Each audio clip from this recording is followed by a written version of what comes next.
I think we got a stream, guys. Are you sure? No. But we're doing okay right now. So, you know what? We're going to kick it. Because I haven't tweeted our delay yet. We're going to get it going. We are back. We're going to try to get this going and hope for the best right now because I don't know what's going on with the internet. Hopefully, it corrects its shit and Twitch gets its shit together. So, we'll see. Cross your fingers, my friends. But you know what? Before we disconnect once again... Well, I'm not tweeting our delay. Don't tweet out the delay. Don't tweet out the delay. We are live. We are coming back at you guys. So, sorry about that. I do apologize. I'm not going to go through my whole spiel again. Just expect a fantastic show because that's what we're going to give you guys. This will be a fun one. We got a lot of games to play. We got a lot of games to play. So, cheers to you guys. We're going to pour real quick for our weekly beer stream. What's in the glass? We got some Sierra Nevada Torpedo tonight, my friend. Torpedo IPA. Yeah, that is a good beer right there. If I am not mistaken, Sierra Nevada is a California brew. Yes, indeed they are. I mean, I would think so. It's Sierra Nevada. I believe that's where you find the Sierras. Oh, I'm trying to find this out. Yep. Chico, California. Chico? I know where Chico is. All right. So, anyways, cheers to you. Cheers, sir. Cheers to you all. Great show, guys. That's a good beer. All right. So, Chico. Yes, they are from Chico. Anyways, guys. So, we're going to get it going with some NBA offseason talk. Chico. All right. We're going to get it going with some NBA talk real quick. Not too much happened in the last couple of days. There's really not even much to talk about, so we're going to actually talk... Well, there was one thing. There has been a pause on the Carmelo Anthony trade discussions. As the Knicks signed, or I guess technically signed a new GM, the Kings' former vice president of basketball operations, why they would take someone from the Kings organization, I don't know, but whatever. As they signed... a new GM, they have decided they're going to halt all talks for the Carmelo trade right now. Yep. So any trade talks, dead in the water. So they went from 2-yard line from James Dolan saying, I want to get rid of this guy, to now the new GM doesn't seem to be willing to give him up. So there's obviously some inner working, some inner talks going on between James Dolan and the new GM, and I am interested to see what pans out with this because... Think about it this way. Tony Romo in the playoffs. All he needs is the extra point. He fumbles the snap. Tries to run it in. Man, where have we heard that scenario before? Gets tackled. They're at the 2-yard line. Where have we heard that scenario before? Or how about this? Seattle Seahawks at the 1-yard line against the New England Patriots in the Super Bowl. All they need is a touchdown. They have the best power back in the league. What do? They decide to play fake and run a pass route and picked off in the end zone on the 1-yard line. That's how close this trade was, people. And you know what? That interception thrown was this new GM coming in.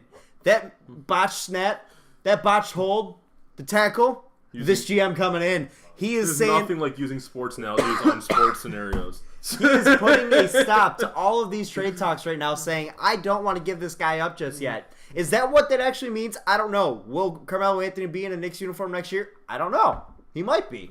And you know what? I still think they go through with the trade. I think this is just kind of a reset, regroup with the new guy, letting him figure out his thoughts and his kind of his mindset. God, I couldn't think of the word. I knew it was an M. His mindset on where he wants the direction of this team to go. Yeah. Whether or not he wants to try to build around Melo, which guy's 33 years old now,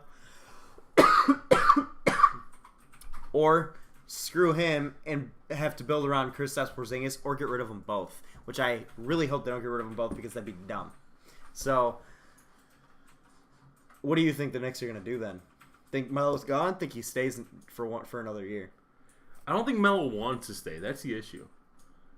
So, He doesn't. He says he said he doesn't. He doesn't want to play for James Dolan. First it was get rid of Phil. They did that. Now it's got to get rid of Dolan, who's the owner. You're not getting rid of him. Regardless of who the GM is, they're running the risk of fucking up the whole locker room by keeping Melo there. Why is someone from the Kings organization, Wilt stumbling? I have no idea. That is the question of the day. Because, if there's anyone who would take a page out of the Kings book, it's the Knicks. The two worst franchises in the NBA right there. But as I was saying. Recycling each other's trash is what that's called. They would be smart to deal Melo while he still has value. Yeah, absolutely. Granted, his value is not the highest right now. They need to do what the Lions should on with Calvin Johnson. That's what they need to do. I don't know. Personally, at this point with the Lions, if Calvin wants to try to go to play for the Oakland Raiders, you know what I'm saying? No, get back in retirement. Go back to your old folk home. Anyways, but after what he said, there's no way if I'm the Lions, there's no way I'm letting Calvin ever play again. Unless it's for us. Is it in your power to do that? Yes. You have to lose from your contract. Yes, right? you have the rights to his contract for the end of eternity until he plays out his contract. Which I believe he's got another 3 years, so that ain't ever happening. So, but regardless, yes, I do agree with you that they need to trade Melo. He's a locker room problem right now. He doesn't want to be there. He doesn't want to play with that team. Frankly, that team doesn't really want him. And you know what? You can get something for him. You can get a first-round pick, at least. Probably can get a 2 or 3. You can get a young prospect that's potentially a future star. You're not going to get someone like Markelle Fultz or Jason Tatum or Avery Bradley or anyone. Well, you'd probably get Avery Bradley, but you're not going to get Jason Tatum or Markelle Fultz or anyone. Hey, we got Avery Bradley from Mars. I know. But regardless, you're still going to be able to get a lot of good assets out of Melo. So if I'm the Knicks wanting to rebuild around Kristaps Porzingis, I'm willing to give up on Melo. He didn't work here. He doesn't want to be here. And you know what? We're done with him. Turn the page. It's time to move on. So, no.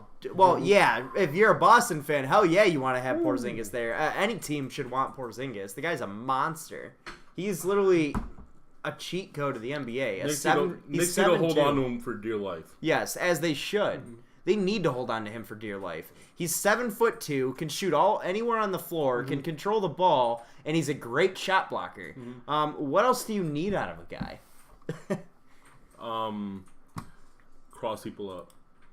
I think he can kind of do that. He runs the floor a little bit. I mean, I want AI handles out of him. Okay, you're not going to get that. Not even the Greek Freak has that, my friend.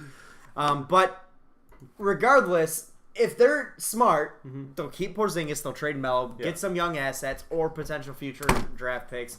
Be smart with your draft picks. They've still got Frank Ntilikina or whatever his name is. Yeah. So that's another guy to build around. You got the 1-2 punch with Ntilikina and Porzingis there. Melo, take a walk. We're trading you somewhere else. We're getting some other young guys. We're building something new here. That's what they need to do.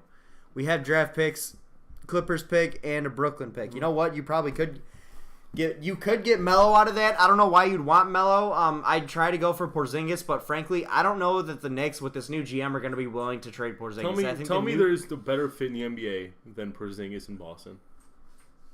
Porzingis anywhere is a good fit. I know, but that's the one hole Boston. That is the one hole bot. Well, Porzingis isn't a great rebounder either, though. He averaged only 7 rebounds a game, and that's the one thing they're missing. They need a big. They have Horford. Horford can rebound. He only averages 7-8 a game. You can rebound. That's their one lack is rebounding. That's their one lack. They don't have an inside presence for rebounding. And that's what they need. Porzingis isn't really that player. They need someone like Andre Drummond, DeAndre Jordan type player. That would fill that need. But Porzingis going to Boston would be fantastic because it gives them another threat. Ryan, be like, what's going on? Good afternoon. Good evening, my friend. Good evening. Good evening for us. Good afternoon. Hope you're having a drink with us tonight. Ryan be like what? Ryan be like the boss. Ryan be like who? The boss. All right. Anyways, he the boss like Rick Ross. All right. Anyways. Okay. Moving on from that. Anyways, but Boston should try to go for Porzingis. They've got the draft picks to do it, and frankly, Danny Ainge will never trade his draft picks, even though he should for a guy like Porzingis. But it'll never happen. Leroy St. Clair. So this guy with a premature ejaculation problem comes out of nowhere. Ha! That's a good one. Anyways, that's the reaction I want when people read my name. There you go. All right, but we need another big, but our other bigs last year were Kelly and Amir Johnson. Well, both are gone. Yep. Both are gone. Amir Johnson got a 1-year contract in Philly, and Kelly Olynyk got a massive contract in Miami. So they do need bigs. They do need. Okay, the one thing they need is a rebounder. What's got 5 arms, 3 legs, and 2 feet? The finish line at the Boston Marathon. Oh my God! See, you went from funny to fucked up. That's fucked up. But call me crazy, But I feel like Boston should trade it back again and maybe just taking Zach Collins instead of taking Jason Tatum. I was asking them. Problem is though, I think they got. See, Jason Tatum was the guy they were going to take number 1. Yeah. They got a guy that's probably going to be a star. Do you think they really weren't expecting to land a star small forward like Gordon Hayward? I know they were planning on it, but you think they deep down they weren't expecting to land him, and that's why Jason Tatum was insurance. Do on I that? think? Yes, I do think that there was some. There was a little bit of iffy.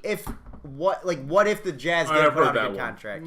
How do you circumcise a redneck, kick his sister in the jaw? Ouch. I've heard that one. I have heard that one. But I do think there was a little bit of doubt in there. They were probably a little bit worried. But you know what? Danny Ainge likes those young guys that are future stars, and that's what Jason Tatum is. Ask around anybody in the summer league right now. Who's the most impressive player? Jason Tatum. Yes, absolutely. I'd trade Jay Crowder while it's stumbling. I package Jay Crowder and maybe the Clippers pick and probably another pick, maybe the Brooklyn pick, and get Porzingis. That's how I'm getting Porzingis right there. And that's going to give me a better rebounding situation. Not the greatest. I'm still going to get out rebounded by the better rebounding teams, but it's going to give me another shot blocker down low like Horford. It's going to give me another shot on the floor that's a great shot. It's going to give me another guy who can finish around the rim and another guy who's going to be able to spread the ball around to. Yeah. Another scorer, that's another hand to have in the ball. They got a lot of them there, so let's, you worry about what kind of presence he'll be able to have there. But regardless, it would be a help. Personally, I think that's too many hands in the pot for Boston to get a guy who's another scorer, another shooter.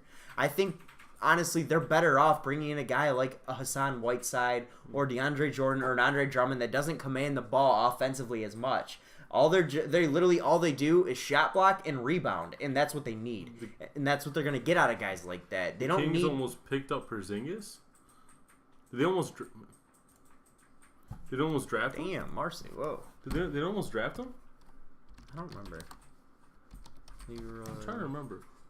No, I don't think they. I don't know. What are you trying to do? I'm just unbanning the guy. Don't need to ban him. Just tying him out if he's racist. But a black guy in a waxing iron. Okay, nice. But Marcus Gasol is one name that I actually think would be perfect for Boston. They've been pursuing it. They have been pursuing it, but they've got to get rid of so much money to get him. And I mean, by that, they got to get rid of.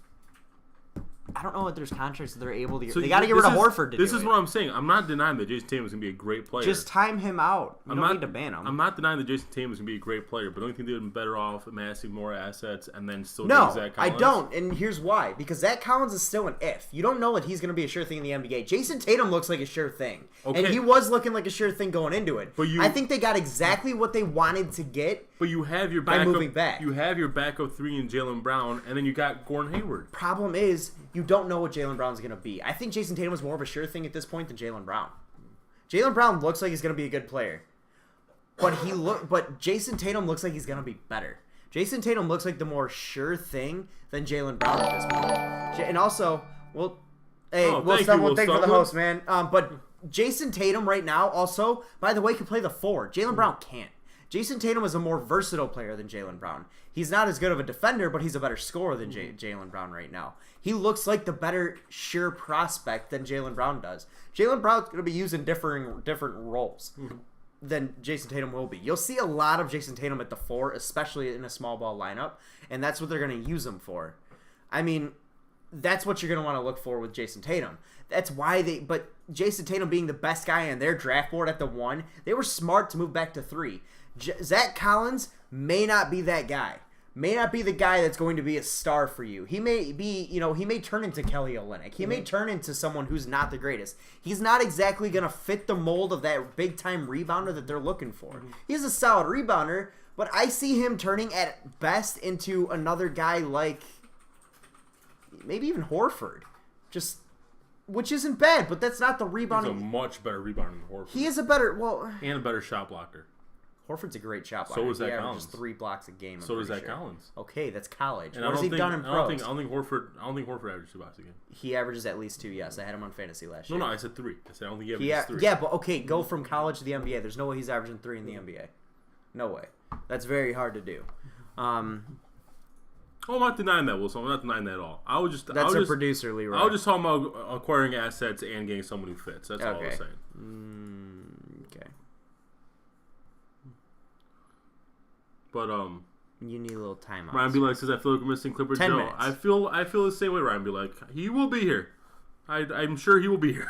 He will. I'm sure he's coming. He liked the post on Twitter. He's coming. But regardless, let's transition to Summer League though, because okay, we can transition to Summer League. Jason Tatum. We're talking. I think from Vegas, I think the standout right now, even though we trashed him last show, I think the standout right now is Lonzo Ball. Lonzo has ditched the big baller shoes. Got another triple-double. He's ditched the big baller shoes, gone full-on Mamba mentality, and put on the Kobe's, and he's been a star ever since. Apparently, according to LeVar, big ballers aren't tied down to shoes. Okay, you know what? I respect that. If he's willing to let him... before he said, if you're a big baller, you wear big baller shoes. Which, you know what, though? Kobe shoes are big baller shoes, if you ask me. Mamba mentality. And that was the words that came out of Lonzo's mouth when they asked him, why did you switch to Kobe's? Yeah. Mamba mentality. Wanted to change things up. Yeah. And you know what? He's playing like Mamba right now. He's going straight Mamba mode, winning ball games, being a beast everywhere on the floor, doing it all. He's rebounding. He's passing. This guy's going to be an insane passer in the league, if you ask me. My God, is he smart with the basketball. And when it comes to dishing it out. And then he can also score. Granted, he's not the best shooter. We've seen him struggle in a couple games. Even one of his triple-double games, shot 6 of 20. But regardless, the guy's able to put the ball in the hoop. But he's a great passer. He looks like a good rebounder, especially at the one. I mean, that's a guy that you really want to have there. That's dare I say, a Magic Johnson type player. Look where he's playing. Yeah, I mean, he's playing underneath Magic. Showtime. He's playing underneath the Showtime Magic Johnson right there. So he's going to learn a thing or two. Do you think his play will continue into the regular season? I can't see him putting up 30-plus. No. He's not going to put 30-plus. Lonzo Ball is not going to put up 30-plus. He's playing against guys that are rejects of the league right now. I can't hold what the stupid things his dad says against Lonzo. No, because you know what? Whenever LeVar Ball talked, Lonzo was quiet. We may be joking around and saying that we wish he would fail just to shut his dad up. Yeah, but Lonzo's quiet when his dad talks. Lonzo's not got that big-ass ego that his dad has. When I was overseas, I saw you play the commercial on here. Oh my God, I died. But Lonzo Ball has been real smart with the way he absolutely did. His dad did definitely put a target on his back, and I feel kind of bad for him a little bit. But regardless, the guy stepped up and he said the right things. He's made the right moves, and he's shown it on the floor that he's able to do it. Got off to a slow start. Yeah, okay, everybody does. But regardless, do I think he translates into the regular season? I agree. Yes, at a much slower pace. Yeah, he's going to put up 12 points. 9 assists, 7 rebounds. I think you could definitely see something more on the lines of that first triple-double you got. 11 points, 11 assists, 11 rebounds. I think you could definitely see something exactly. I think that's exactly what you're going to see out of him. He's probably going to average around 14 points, 9-ish assists, and 7-ish rebounds for the year. That's probably what he's going to get. Maybe 6 that's rebounds. Rookie of the Year averages. That is, without a doubt, Rookie of the Year averages. Unless Jason Tatum or Josh Jackson or Markelle Fultz have unbelievable years, which is totally possible with these guys. At the top end of this rookie class, it's ridiculous. But you know who I can see challenging him right now, based on what I've seen? Dennis Smith. My God, does he look good. That man is lightning quick with the basketball. Dude, against Phoenix, 25 points in 27 minutes. He is lightning quick with the basketball. 4 steals. He brings it to the hoop with mad athleticism and power, like crazy you see that dunk power. that he almost hit? Yeah. I don't like talking about almost. Speaking of crazy ass dunks, he almost broke the internet. Did you see Justin Jackson's dunk? Yeah, I thought it was a video game. That was like I thought he wasn't gonna make it, and then his arm, I swear, went Space Jam mode. My God, he put that man on a poster? Yeah. I believe it was John Collins, not Justin Jackson. It was John Collins. Josh Jackson. That was pretty. No, it was John It was John Collins. It was not Josh Jackson. Okay. It was not Josh Jackson. No. Josh Jackson had that window. It was John Collins that did the dunk. Yeah. But we had to see him play against real talent. Absolutely, Will Stumlin. I mean, you don't. I already responded to him. Ask my man over here. I'm the first person to trash Summer League. Yeah. It's just Summer League. Stanley Johnson is a great example of a guy who dominates in Summer League. And what does he do in the regular season? I got so hype off Stanley Johnson. What did he do in the? And what was my answer to every single thing you said about him? It's just Summer League. You always say that. It's just Summer League. It means I'm nothing. telling you Clipper Joe, you're here. Well, I'm telling you right now, Kennard is still going to be a great shooter in the NBA. Even though he's that's one thing that translates is shooting. The only thing that's going to affect that is your mindset and your mentality. And if you're able to carry over what you're going to do, because we're still on the first topic. We're still on the first topic. We started out talking about Mel, now we just transitioned to Summer League. Yeah. So if you're going to ask me what I think Luke Kennard's going to do, 12, 14 points in the regular season, averaging, probably going to average 25, 30 minutes a game. I'll take that. Is he going to put up any other statistics? Fuck no. Is Lonzo Ball going to put up the numbers he's doing right now? No. I think the first triple-double you saw out of him is going to be close to what we're going to see. I don't think he's going to average 10 rebounds or 10 assists, but you're going to see him average around 6 rebounds, 8 assists, and probably about 12 to 14 points, which is great numbers for a rookie. Markelle Fultz, totally see him averaging upwards in the 20s. I'm going to be honest with you. I have not caught any Markelle Fultz in Summer League. He's been exactly how you'd expect him to be. He's been a great scorer, a good passer, just an overall a good player. And that's what you want him to be. He's not making, crazy ass, not putting up, he's averaging, I think, like 20-something points a game. And so, also, that tells you what he's doing. I'm not the only one who thinks this, but this rookie class has turned Summer League into some must-watch basketball. It is now. They sold out the first Summer League game ever. I'll be honest with you. Again, I'm not a person who's a big proponent of Summer League. I tell you, Summer League, it's trash. It's garbage. This is basketball rejects. And some rookies just trying to get their feet wet. Well, you know what?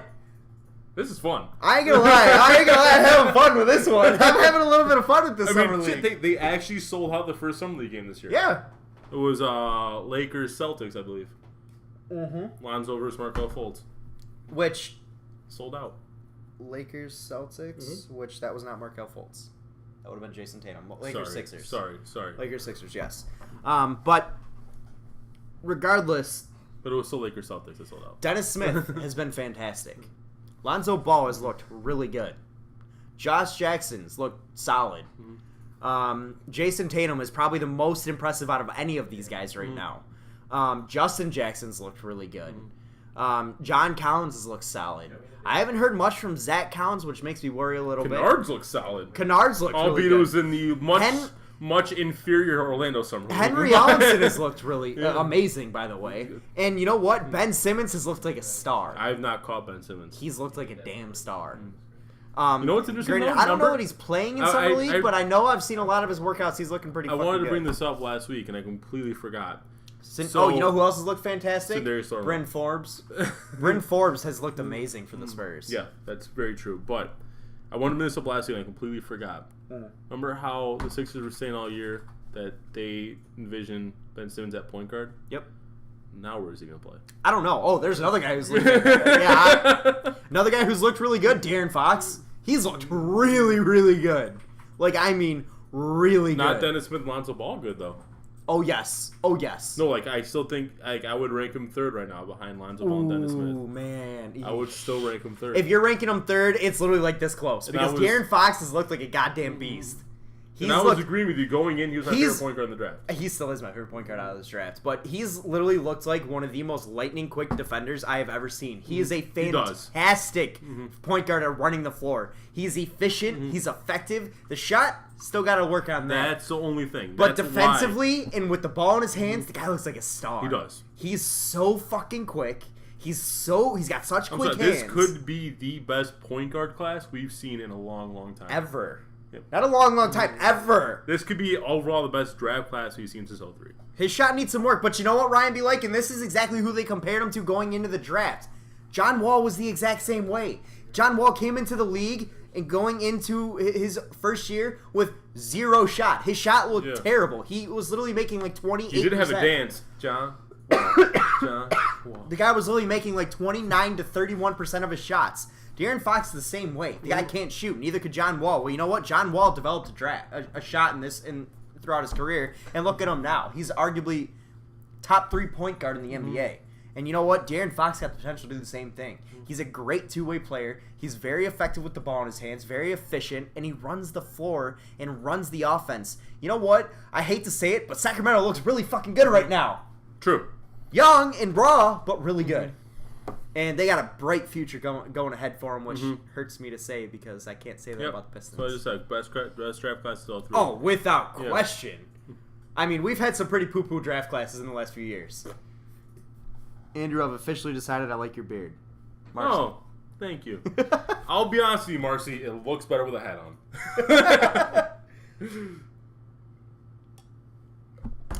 But no joke, this draft class is probably the best one since '03. And you know what? If the top end talent continues to become stars and the mid-range talent turns out to be very good as expected there to be, like Justin Jackson, John Collins, guys like that, around OG Anunoby, guys like that turn out to be really good, then you know what? Call me crazy. Hot take. This may be better than the '03 draft class.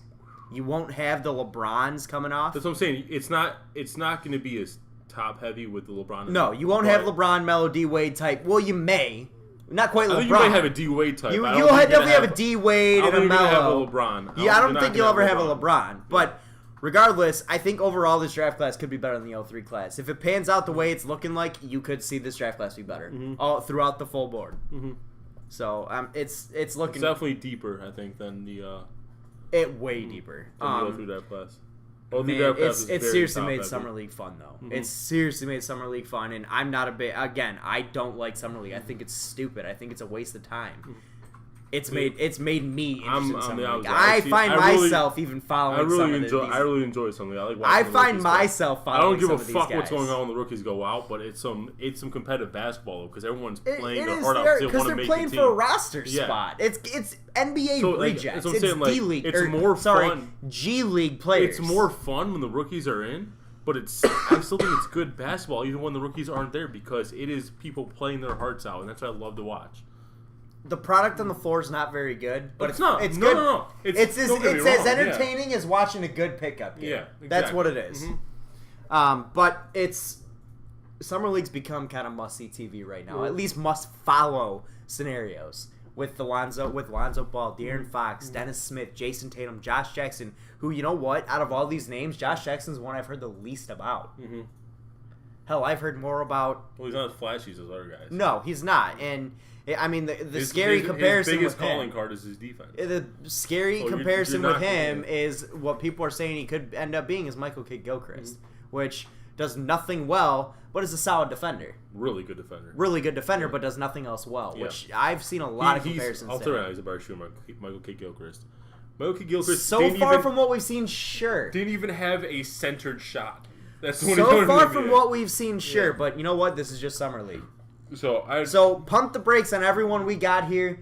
You could honestly take some of these guys' numbers and have them, and that's probably what you're going to get out of the NBA season. So, which, I mean, for guys like Lonzo, De'Aaron Fox, Dennis Smith, Jason Tatum, I'll take that all day from a rookie. Yeah, well, Josh Jackson, I think his floor is a better Michael Kidd-Gilchrist. That's what I think his floor. Michael Kidd-Gilchrist was a slightly better offensive game. I'll agree with you there. Can't believe that Spurs couldn't keep Simmons. Yeah. Very shocking, and you know what? Why they couldn't keep him? I don't think they had that much money. That move is going to go. That move is going to go under a lot of people's radars. That's a big loss.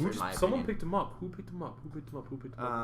I just saw it not too long ago. I think was it the Hawks? It was today. Was it the Hawks? I don't know. I can't remember. But I'll tell you that move is going to go under the radar on a lot of people's mindsets. You know what though? That's a huge loss in Magic. That's a huge loss in my opinion. That's a guy who was a young player that could be something, that could fill a very, very important role. Yes, a very important role could have been filled by Jonathan Simmons, and now they don't have that. He's one of those guys. Players are walking from the important players are walking from the Spurs right now, and it's not looking good. If you're wondering why I just went quiet, that's because producer Marcy was walking in the room. Yeah, but I didn't say anything. We didn't say anything. I did not know that. Is he? Boris Diaw? I did not know that. I didn't either.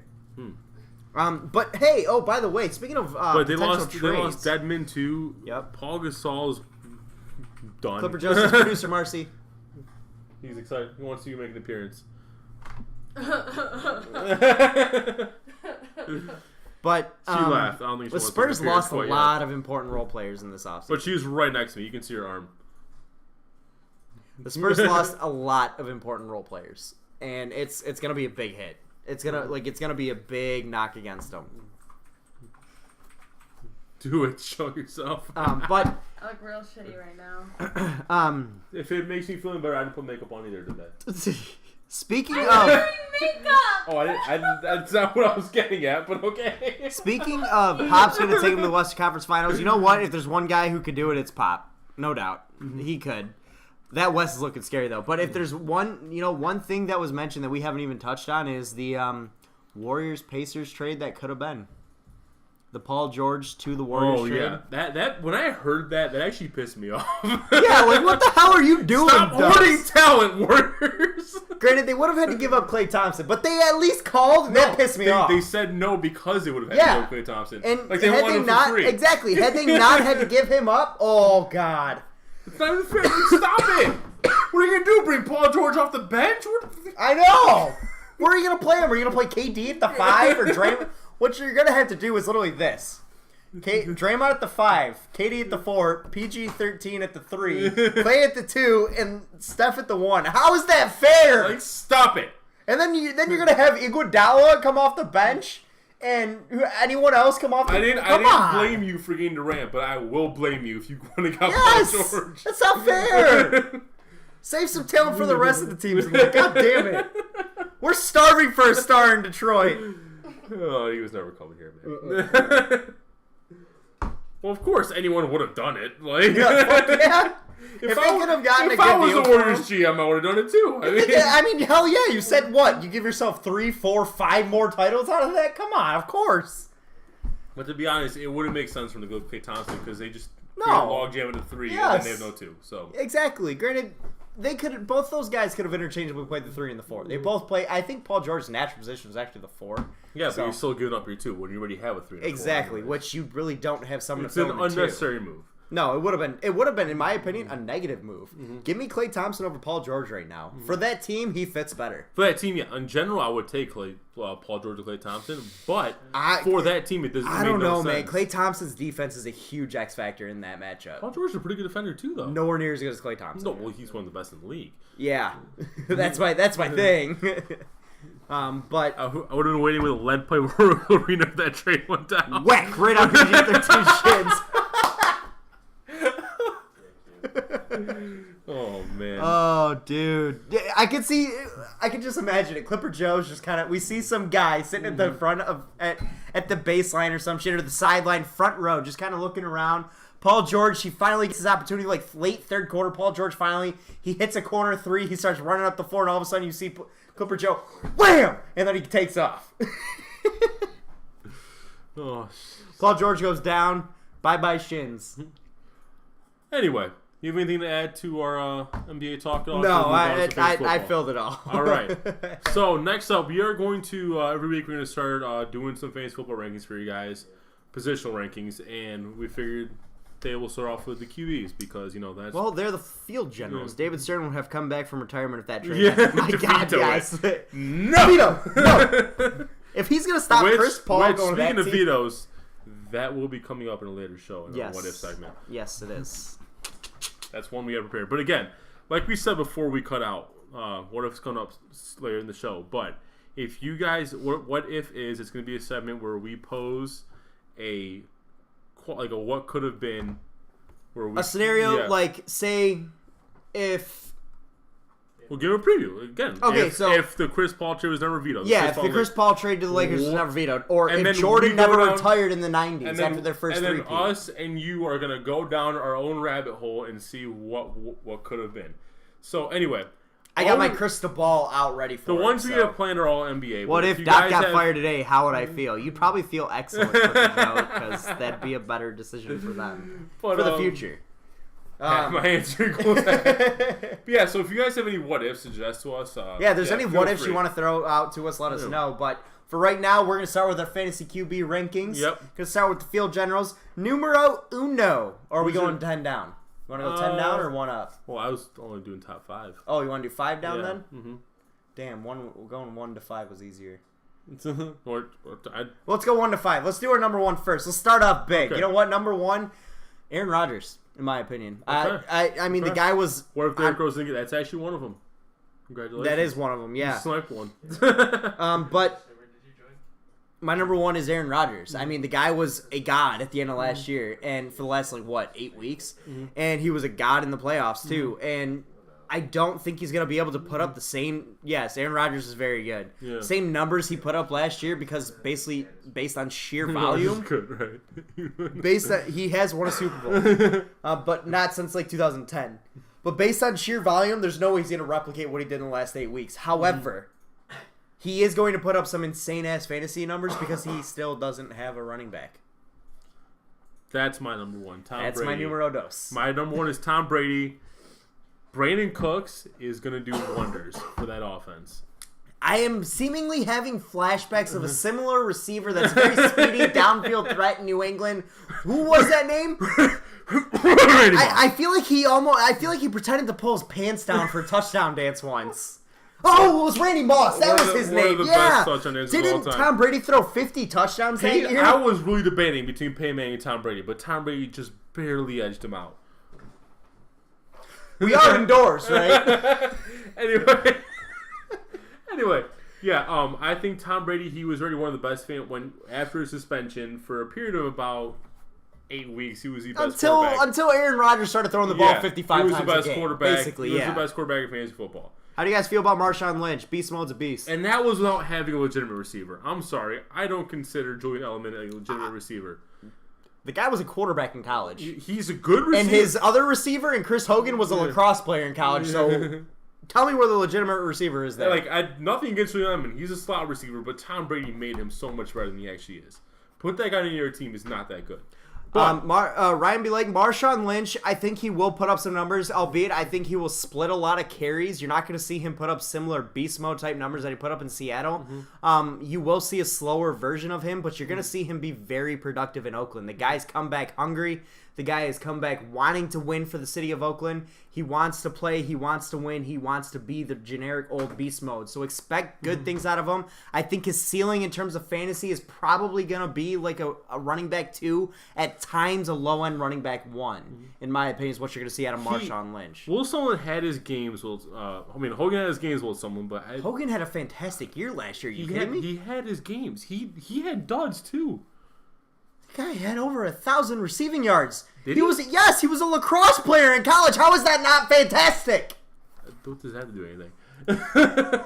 I mean, I don't think the come around story. He had 1,000 yards last year. I don't know why I went to NFL.com. Chris Hogan, 2016 stats. Yeah, oh no, he only had 680. Regardless, though, the guy was a beast last year. He was. He was very important for Tom Brady. He definitely had games where he was a beast. Oh, yeah. But, again... Tom Brady made him, though. There's no question. That's what I'm saying. There's no question. Which is why... I'm saying neither of these guys are Brandon Cooks caliber. Okay, but which is why, though, I always wonder about the actual legacy of what Deion Branch really was and Troy Brown really was.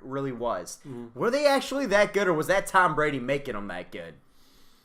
That's a great question, but I'm going to give Which is also why I wonder about guys like Marvin Harrison. Was he really that good? Don't get me wrong, Marvin Harrison was a fantastic receiver. Yes, he was. But was he really that good, or did he just have arguably the greatest quarterback in the history of the game? I mean, I'm going to tell you. Brady is the best QB all time. That's the eternal question. You could say the same thing about... Foul. But... yeah, so Brady's my number one. He was already one of the best quarterbacks in fantasy last year, and with Brandon Cooks, just going to cap him to the top. My number 2 is Aaron Rodgers, so I think we just my number 2 is Tom Brady. I think it'll be very close. For me, the same reason you said. That's why Aaron Rodgers is up there. My number 2 is Tom Brady because, again, yes, he has Brandon Cooks. I don't think he'll put up the same numbers that he put up with Randy Moss, but I do think he's going to be damn good. I think you see Brandon Cooks top 16 touchdowns. I think he actually gets 16, maybe 17. I don't think he breaks the record of 23 that Randy Moss put up, because I don't think he's as good as Randy Moss, not even close. But he's a very, very, very, very, very, very fast downfield threat. And Tom Brady, albeit in his own old age, isn't quite the downfield quarterback that he was back then, but he's still a very good quarterback, and he's going to be able to put the ball in the right spot. So Brandon Cooks is going to have a fantastic year. Tom Brady's going to have a fantastic year. 1 and 2 for me could go interchangeably. I just think the fact that there's still no... I wouldn't be shocked if... I think the fact that there's still no running back in Green Bay, and the fact that they added arguably one of the top two-way tight ends in the league in blocking and receiving in Martellus Bennett in Green Bay, plus you got a healthy Jordy Nelson, you got a healthy Randall Cobb, you got a healthy and experienced Devontae Adams now, you're looking at one of the scarier receiving cores in the league also. That's a lot of toys for Aaron Rodgers to play with, if you ask me. So that's why I put Aaron Rodgers ahead of Tom Brady, just by a slight edge. And Ryan be like, You said, how do you feel about Matthew Stafford? Do you think he would ever lead a pursuit title? Honestly, I would not be shocked. We've seen it all too often, Detroit players leaving, but I think the money might entice him to stay. If the Lions offer it up. If they don't offer it up, he absolutely is gone. If you want to know my thoughts on Matthew Stafford and whether or not I think the Lions should re-sign him at any cost, I have an article posted on Last Word on Pro Football. I can link it in the chat for you guys. That kind of explains my feelings about that whole scenario. However, Matthew Stafford this year, in my opinion, going to be a top 10 quarterback. In fantasy, top 5 in the regular league. He's going to possibly have a fantastic year. Another year under that offense with Jim Bob Cooter. The Cooter. I mean, that offensive line will allow him to be a little more efficient than he's been. Oh, yeah. He's a guy who, albeit not the quickest. It will limit his turnovers for albeit not the quickest quarterback. Ryan wants you to link it. All right, I'll link it for you. I got a few other articles out there, too. I gotta dig this one out just because of the fact that it's a little bit buried. I wrote it a couple of weeks ago. But NFC North, Detroit Lions. Regardless, though, Matt Stafford is going to be... That's how they stack up. Ooh. Oh, our editor wrote that one. Give me a second to find it real quick. There we go. All right. I got it.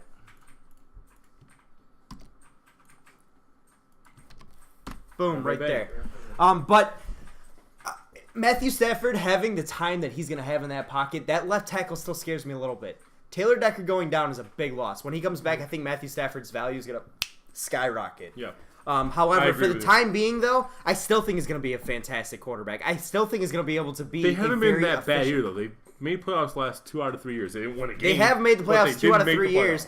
The last 7 years in Detroit football history has not been horrible. Yeah. 2011, they made the playoffs. 2012, they weren't horrible. 2013, they weren't horrible. 2014, they made the playoffs. 2015, they were vastly underwhelming, but they still didn't have a horrible year. In 2016, they made the playoffs. Mm-hmm. I mean, that's playoffs in 3 out of 7 years. Mm-hmm. That's really good for a Detroit Lions organization, albeit in the league. They did have one 4-12 season, I believe, 2013 or yes, I believe that was an injury-plagued year, though. I believe they had some injuries that year. No, but that was the year we just kind of pooped. That's right. Season. Yeah. But I think that was the last Jim Schwartz year, I want to say. Hey, Clipper Joe, you're stealing my fucking thunder. My number 3 quarterback is Derek Carr. Wow. Okay. Derek Carr's got some toys. He's got Marshawn Lynch back there. I really wanted to put him in my top 5, but he did not crack my top 5. Really? You do realize, I believe he cracked top 5 last year. He did not. He just barely missed it then. He did not just barely miss it. There's no way he did. Oh, he got hurt. That's why. He got hurt. That's right. Did he get hurt? Yes. He broke his damn leg. Oh, yeah. That was towards the end of the season, though. It was week 12. I'll tell you right now. Pretty sure it was week 12. So, in fantasy football, Derek Carr placed 11th in fantasy points last year. He missed 6 games. Pretty sure he missed 6 games. Anyway. Okay, no. Cleveland... So, your Derek Carr pick, elaborate. The Lions, in my opinion, if you're going by level of teams if you're saying historic, yeah, we're just above Cleveland. Yeah. If you're going by level of teams in the last decade... 11 points for a quarterback. For a guy who got hurt and missed plenty of games, yeah, it's really good. Depending on how many games he missed, I'm not sure. Plus, he's got some toys this year. He still has Crabtree. They added Lynch Lynch in the backfield. He's got just a better team. They've got a better defense. Didn't they have a tight end or no? I want to say they did. Oh, no. Not OJ Howard. OJ Howard at Tampa. Was it the other guy? No, but anyway, you did pick Carr, so elaborate. I just think that the guy is a future star. I mean, the guy's going to be really good. I will agree with I think this is the year we see him reach star level. Like I said, he didn't crack. I don't put him at 3. I said, I wanted to put him in there, but he didn't crack my list. I had him at 6 or 7. You know what? I'm going to drop him down. I'm going to drop him down to maybe 5 or 6. I'm going to drop him down just because there's one name I'm forgetting right now. Okay. There's one name I'm forgetting right now. It's Matt Ryan. That's my number. Yeah, Matt Ryan. Matty Ice, the number 1 quarterback last year, is my number 3. Matty Ice has the big time threat in Julio Jones. Mm-hmm. That's a big one right there. It is much the same offense. One guy you could see actually make some impact this year, albeit he's not a great fantasy quarterback in the last few years, but has been in the past. Eli Manning. Mm-hmm. He's got a lot of toys this year. He's got some weapons. He's got a lot of toys to play with as a quarterback. Absolutely. I mean, he's got Brandon Marshall, albeit I think the guy's going to be used as a decoy more than a threat. He's got OBJ, who's arguably the best receiver in the league. Mm-hmm. He's got Shepard, who's a great slot receiver. He's got Evan Ingram, another tight end that he can play with. They don't have a running back still, but regardless, the guy is going to be solid, and that defense is really good. That means I have a chance. Or she said she got second in the league last year, and she knows nothing. Yeah, she did get second in our league last year. She did. She lost to me. Champion, right here. The champion. Anyway, I'm getting a second beer after I say why Matty Ice is my number 3 quarter. So, I take Matty Ice number 3. He was, I believe, the highest scoring fantasy quarterback last year. Let me double check. I think it was Aaron Rodgers was. Aaron Rodgers was number 1 Wow, last year. he was number 5 last year. Yeah. That's surprising. Fantasy-wise, but Matty Ice was the MVP last year. He was the best quarterback in the league, albeit, granted Aaron Rodgers was at the end of the year, but Matty Ice was a beast. Oh, wait, no. Hold on. Sorry. Matty Ice was a beast. If you don't stop doing that, I swear to God, bro. Was a monster throughout the whole year. He was so good. He's got Julio Jones. He's got the receivers. He's got the running back in Devontae Foreman. I mean, he's got every toy that every quarterback would ever want. And he's got the talent. And Matty Ice made a big step up next year. And, oh, by the way, if there's not anything else to motivate the guy to be a beast this year. Article because I had that written down. If there's anything else to motivate the guy to be he was the number 1 scoring fantasy quarterback last year. I thought Aaron Rodgers was. Sorry. Aaron Rodgers was. He was number 1 in terms of QBR. He was number 2 in terms of scoring. If there's one thing, though, that's going to motivate a guy like Matt Ryan to be a monster this year, it's the fact that, oh, by the way, it's a contract year. Mm-hmm. So he's going to get a contract. He's going to sign a new contract next offseason, which is going to be the richest contract in NFL history. And he's again, playing for that. He has much of the same team that he had last year. I have no reason to expect him to drop off. Yes, you're right, Marcy. That is how you do it. I have no reason to expect him to drop off. The only reason I have him at 3 is just because I just see Aaron Rodgers and Tom Brady only getting better with their respective teams. Say it again. I said again, like we said before, he has much of the same offense he had last year. Yeah. So I have no reason to expect him to drop off. No. I just expect Aaron Rodgers and Tom Brady to get better with their respective weapons. And I believe, didn't they bring in Juju Smith-Schuster? They brought in, I don't know, to be honest with you. But all I know is Tom Brady brought in Cooks is a huge, huge factor for him. And Aaron Rodgers has the most reliable tight end he's had in years in Martellus Bennett. So that's why I have both of them above Matt Ryan. Takaris McKinley. Okay, no, they did not. Yeah. Okay. However, regardless, who's your number 4? My number 4. This one's a tougher one for me. Yes, please. What would you like? Just give me whatever you get. We got the same shit. My number 4. Drew Brees, in my opinion, takes a step back. There's literally like 3 names I could throw in here that I really, really like. Cam Newton, Derek Carr, and Andrew Luck. Those are my 3 names. Okay. Sorry, 4 names. Jameis Winston's my 4th. Okay. There's 4 names right there that I really like in this spot that I think will literally fill out the next 4 spots in terms of fantasy rankings, albeit without an injury. By the way, real quick, if you guys want to know what's going in the glass next, Bell's Amber Ale. This is a Michigan beer, Bell's Amber Ale. Wow. Bell's Amber Ale brewed in Kalamazoo. Yes, Jimmy Butler. Clipper Joe, what you do is, okay, so how it's set up. Fantasy football is set up in a way where you start a quarterback, 2 running backs, 2 wide receivers, a tight end, and a flex player. Unless you change that up. So a running back, wide receiver, tight end, that's a standard. Kicker, and a defense. And the points are based off of how the player plays. Now, you also have a bench player. You normally want to pick up a quarterback. Team defense. You pick a team defense. You pick a team defense. There are versions where you pick specific defensive players, but we're not doing it. We're not doing singular defensive player. That's so complicated and so much too much work. I don't have time for that. Yeah. But that's probably the format we're going with, in my opinion. Standard lineup format. Yeah, standard lineup format. It's a half-point PPR in our league, so basically you get an extra half point. Which I've never done. I've never done PPR. You get a half point, which I think is the most fair way to do it and the best. Have you ever done PPR? Yes, many times. Okay, I've never done I've done full point and half point. Half point is way better. Mm-hmm. Which basically they get a point. Oh, full point gives way too much weight to receivers. They get a half point every single time they get a reception. You get points based on their stats. Yes. So, say a running back. Every 10 rushing yards is 1 point. Every touchdown is 6 points. For a quarterback, it's like 0.4 points per 10 yards or something like that. Per yard. Per yard? It's like 0.2 per yard. No, something like that. It's 0.4 per 10 yards. Yes. Okay, whatever. And then touchdowns are 4 points. Passing touchdowns. Rushing touchdowns are still 6. Even though I did play in a league last year that had 6 points for touchdowns for quarterbacks. Which is and that was overvaluing quarterbacks by a lot. Insane. Now, as the wide receivers go, it's again a point for every 10 yards, and then touchdowns are 6. But this year, we're going to be doing for running backs and wide receivers. My whole team got hurt, but as soon as Tom Brady got back, I got a 4-game win streak. Exactly. That tells you how important quarterbacks were in your league last year. But wide receivers and running backs and tight ends have a bonus this year for us, which is every single time they catch the ball. It works in a very similar way, just different kinds of stats. Yeah, every single time they catch the ball, they get a half point. Mm-hmm. So that's what PPR is. You get a point per reception. Joe, I played fantasy football for a few years before I did my first fantasy football league. And I really had very little issues transitioning to fantasy football because it was... Fantasy basketball, you mean? You went fantasy basketball before you played fantasy football. Yeah, I said very few issues transitioning to Clipper fantasy Joe, football. honestly, it is possible. I mean, it is possible. Marcy. No shit talking yet. Save it for the draft. Excuse me. Nobody's beating me.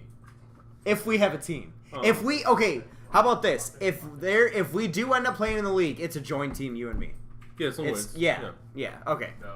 We need to keep it fair. We're winning. Can you imagine if we're playing each other and we're on the show I'm not gonna say what I actually think about this player. Just I'm not letting you know my strategy. No. We will be on the same team so that you guys have a better chance. And oh, by the way, we're winning. By the way, so if you guys remember Alex, he's on the show a few times before. We tried to get him on the show tonight. He said he was studying. Now we find out he went on a date with a cute nurse. Man ditched our show to go on a date.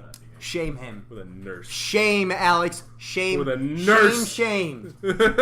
Anyways, but... If you guys have ever seen Mike and Dave Need Wedding Dates. With a masseuse! Alex cute and actually cute are different things. But Andrew, so who is your number 4 then? Because I'm still thinking about mine real quick. Because I got 4 names that I really like. My number 4 is the 4th guy you named, Jameis Winston. That is my number 4. That man's gonna have the weapons he has is just unfair. They are. He already had, not to mention the guy was pretty good last year. He was 9th last year. Really quick preview. I do have a article coming out on Jameis Winston. Are you done with that, by the way? You've been writing that for like 3 days. I write full 1,000-page articles. 2 days. I write editorials in 1 day. It should be up tomorrow on the site. I will post a link on our Twitter and Facebook once it is done. But he was the numbers. We're not going to do any spoilers just because it's too new, so no, you don't have to leave. We're not doing spoilers tonight. No spoilers. But he was in the top 15 for fantasy football scoring last year among quarterbacks. 9th. Mm-hmm. Not even top 15, top 10. Mm-hmm. He was 9th. Mm-hmm. That depends on the scoring used. This is CBS? Oh, I closed it. Fantasy Pros. That's not for last year, though. Yes, it is. It's 2017. Oh. That's projections. You're right. So. Wow, they got him knocked down. No, not knocked down, knocked up. Not That's knocked down, in my opinion. Not knocked up like knocked up, like knocked up the rank. Okay. They knocked him down the rankings, in my opinion. All right. Whoa. Anyway. Nicholas, what? You find out Bruce wants to stand up. The spoiler is that there's no Wahlberg in the film. Anyway, so Jameis Winston had what? Michael, Marcy wants you to be her friend. Jameis Winston last year had Mike Evans. And he was fantastic. Yeah, Mike Evans. His second best receiver was Cameron Brate, who was barely even expected to make the team. Russell Wilson, in my opinion, may not even crack the top 10. All right. Now, they just added Deshaun Jackson. Mm-hmm. They had O.J. Howard. Mm-hmm. They added Chris Godwin in the fucking slot. They have Adam Humphries. They added Chris Godwin in the slot. Adam Humphries is better than Chris Godwin, in my opinion. He's better. I think Chris Godwin has a chance to be better. No way. He was a standout at Penn State. Okay. Adam Humphries was a beast last year. I wouldn't call him a beast. Yeah, he was a beast. He couldn't even get more He couldn't even get more yards than fucking. Cameron Brate had a fantastic year. Half a year. And oh, by the way, ran the routes on the same side as Mike Evans, so he was wide the fuck open 80% of the time. Anyway, but now you got the deep threat in Deshaun Jackson. You got the physical specimen and the matchup issue in Mike Evans. And then you got a 2 tight end set with O.J. Howard and Cameron Brate. With O.J. Howard 6'6", 250 pounds, running a 4.5 40. That's insane. And who's going to reap all those benefits? Jameis Winston. Jameis Winston. I'm going to throw Jameis at my 4, too. Touchdowns galore for that man. Well, I mean, you have literally a cheat code in Mike Evans. The guy's 6'1", 200 and something OJ pounds. Howard's going to be a cheat code as well. Oh, yeah. Yeah. So I'm going to be honest with you. I debated between 4 and 5, and I just could not see a reason to put him at 5. No, I mean, Jameis Winston is going to have a quote-unquote breakout year. And you know what? It's going to be cheating because he's got so many toys and weapons to play with. I mean, this is like a kid. This is like a middle-class kid having his parents hit the lottery and just buying him Toys R Us. That's what Jameis Winston's walking into right now. He is that middle-class child walking into Toys R Us that his parents just bought for him. And he's going, oh, that is Jameis Winston right now. Philip Rivers, I like to call him all-reliable. He's the guy that if you missed out on drafting the quarterbacks, you just go for Philip Rivers. Philip Rivers is a Hall of Fame quarterback. Okay, I'm talking about fantasy. I know, hold on. I'm getting there. First off, Philip Rivers was fantastic in fantasy. And you know what? If you have him as your backup quarterback, you can never go wrong. He carried my team when Brady was hurt for the first 4 games. He carried my team to 0 you wins. will never go wrong with Philip Rivers as your quarterback at any point in time. No, it was he'll not never his be amazing, but he'll be solid at worst. And Philip Rivers has won me some games in fantasy before. I watched on ESPN know some names. But anyway. Hold on, though. Philip Rivers, Hall of Fame quarterback. Wow. And also, #1 red ass in the NFL. That guy is a blatant, tough-ass motherfucker. He's a hard ass. Let's do this real quick. May I ask you why you think he's a Hall of Fame quarterback? Because he hasn't. Look at the numbers, dude. Numbers, but has he really won anything? He's gone to AFC championships. He's won quite a few. He's won enough. The only thing against him is he doesn't have a Super Bowl. That's the only. Been to a Super Bowl. No, but his team's been shit. Yeah. He's had a shit franchise. But dude, by the numbers, is Dan Marino in the Hall of Fame? I believe Philip Rivers is not too far behind Dan Marino. Dan Marino went to Super Bowls, though. He's still #1. He's still at least went to. I think 1 he went to. Anyway, so Philip Rivers belongs in the Hall. And if he doesn't get in, I think it's a snub. And the guy is absolutely a fantastic quarterback. And if you put him on any other team, he's a Super Bowl champion outside of the Browns or the Lions. But he's a champion. Now, did you say your point? What's your 4? Did you say? My 4 is going to be Jameis Winston. His toys are. He's got too many. It's not fair. I think especially if Doug Martin finds a way to stay healthy this year, my God, that's not even fair. That's an offense that's cheating. That's cheating. That's like the Warriors getting Paul George. That's cheating. Oh yeah. The problem is though the problem is Deshaun Jackson's not quite as good as he used to be. And really thin at tackle. But Jameis Winston is the type of quarterback that can keep up. I don't know how the fuck you did that. Jameis Winston. My beard just attacked me. Jameis Winston is the type of quarterback that can keep a play alive when the pass rush, when the pass blocking breaks.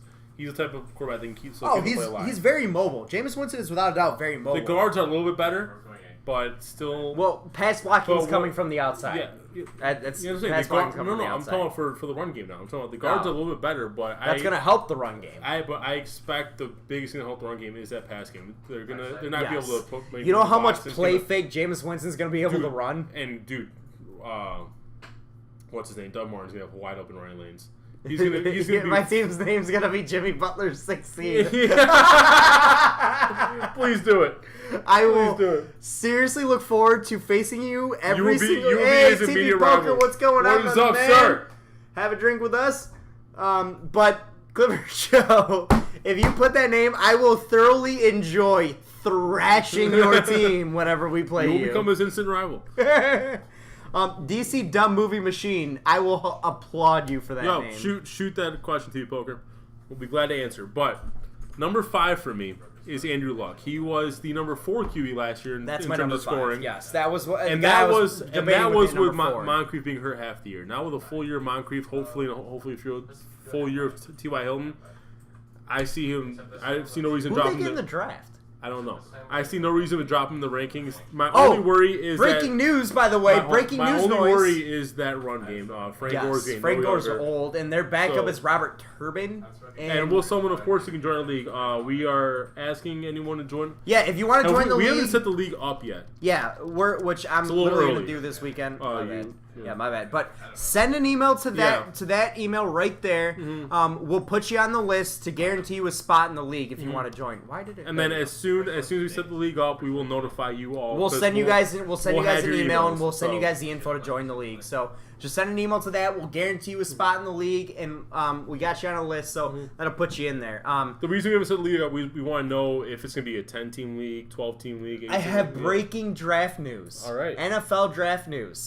The 2017 supplemental draft has completed. No picks were made. End of discussion. Wait. The supplemental draft has Is that concluded. allowed? Yes. You don't have to take picks in the supplemental draft. I thought you did. No. No.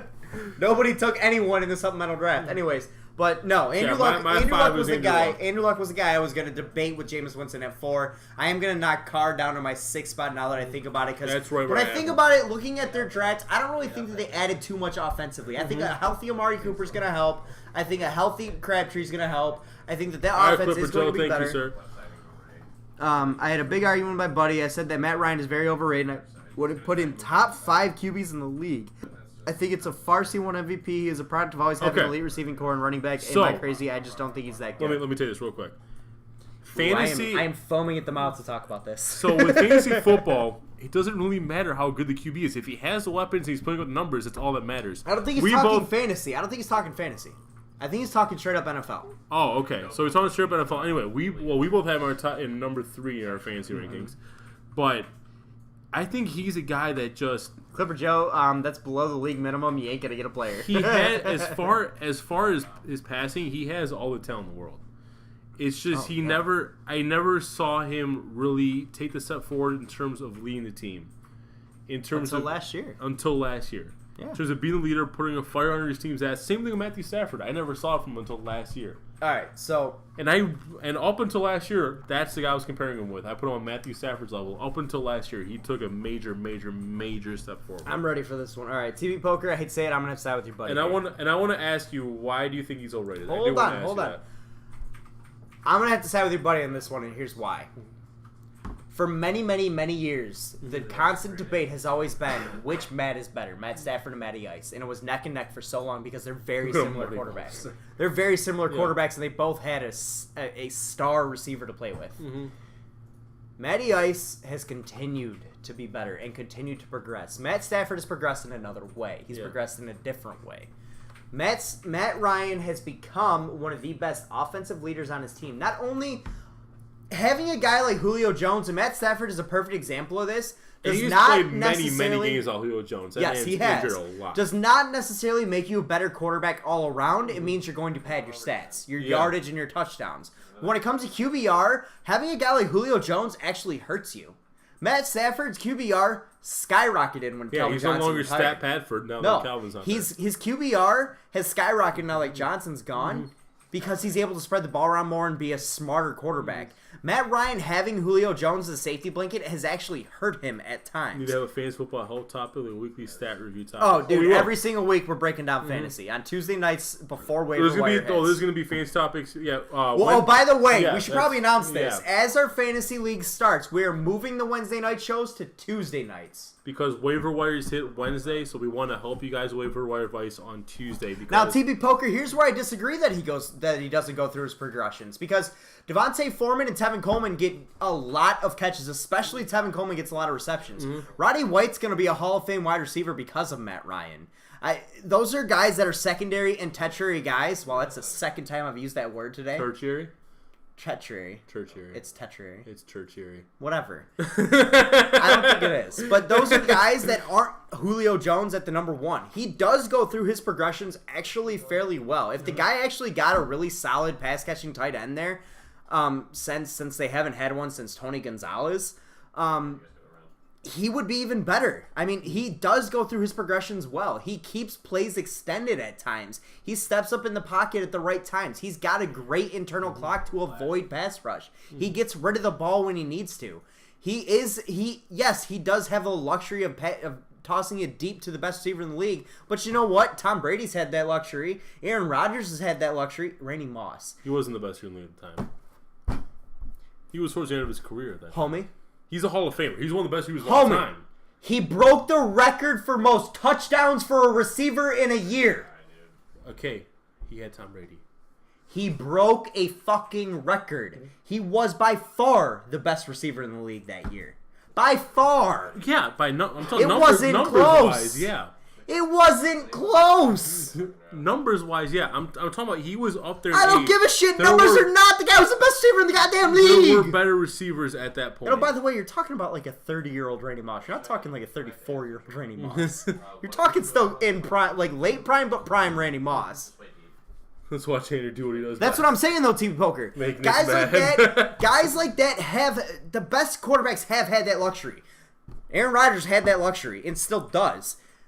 Stafford had that luxury in the year that he threw for 5,000 yards. Eli Manning has had that luxury and does right now. Not Carson Palmer.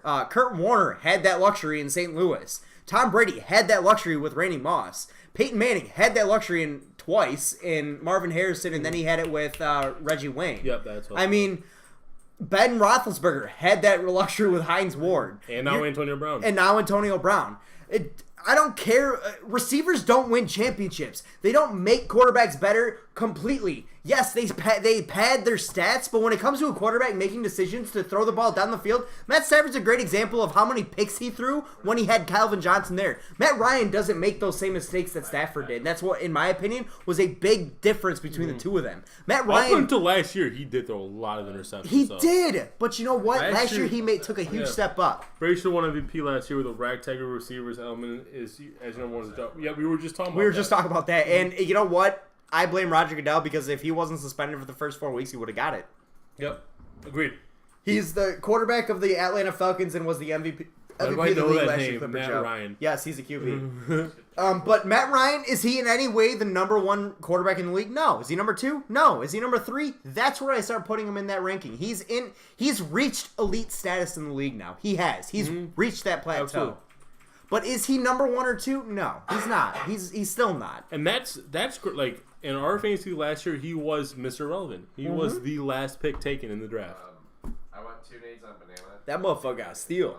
I immediately tried to trade for him. That motherfucker got steal. I'm sorry, not last pick. He was first pick last round. But to say Matt Ryan is first pick of the last round of the draft. But to say Matt Ryan is overrated, I think that's completely off base because the guy had an MVP year last year. He deserved the MVP.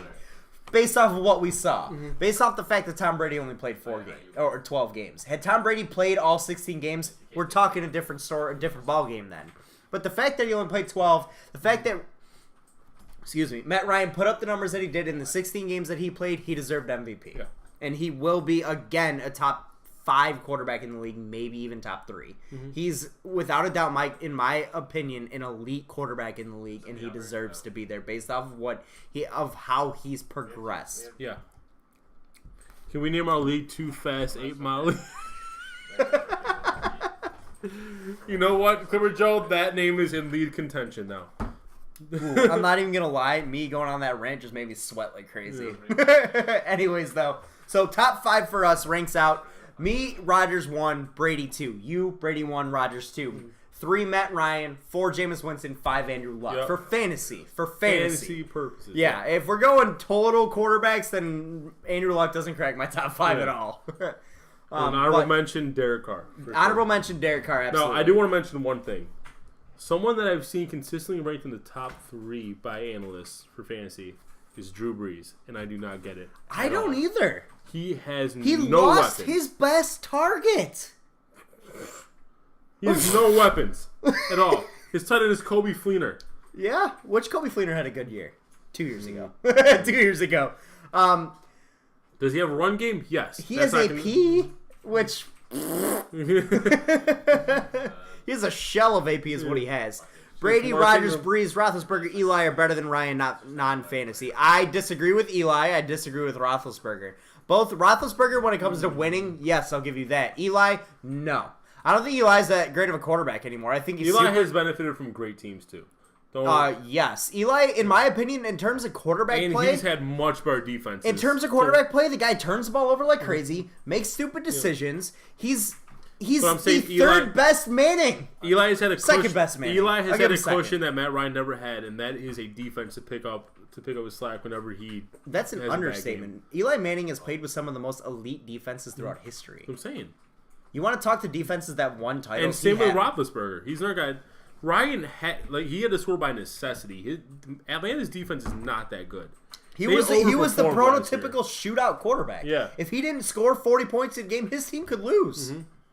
I'm going to pick my team based on number of arrests. You know what's funny is his cousin last year in their league picked a bunch of white guys because he knew they weren't going to get in trouble. And he almost won, didn't he? Yeah. Chris Hogan was one of his picks too.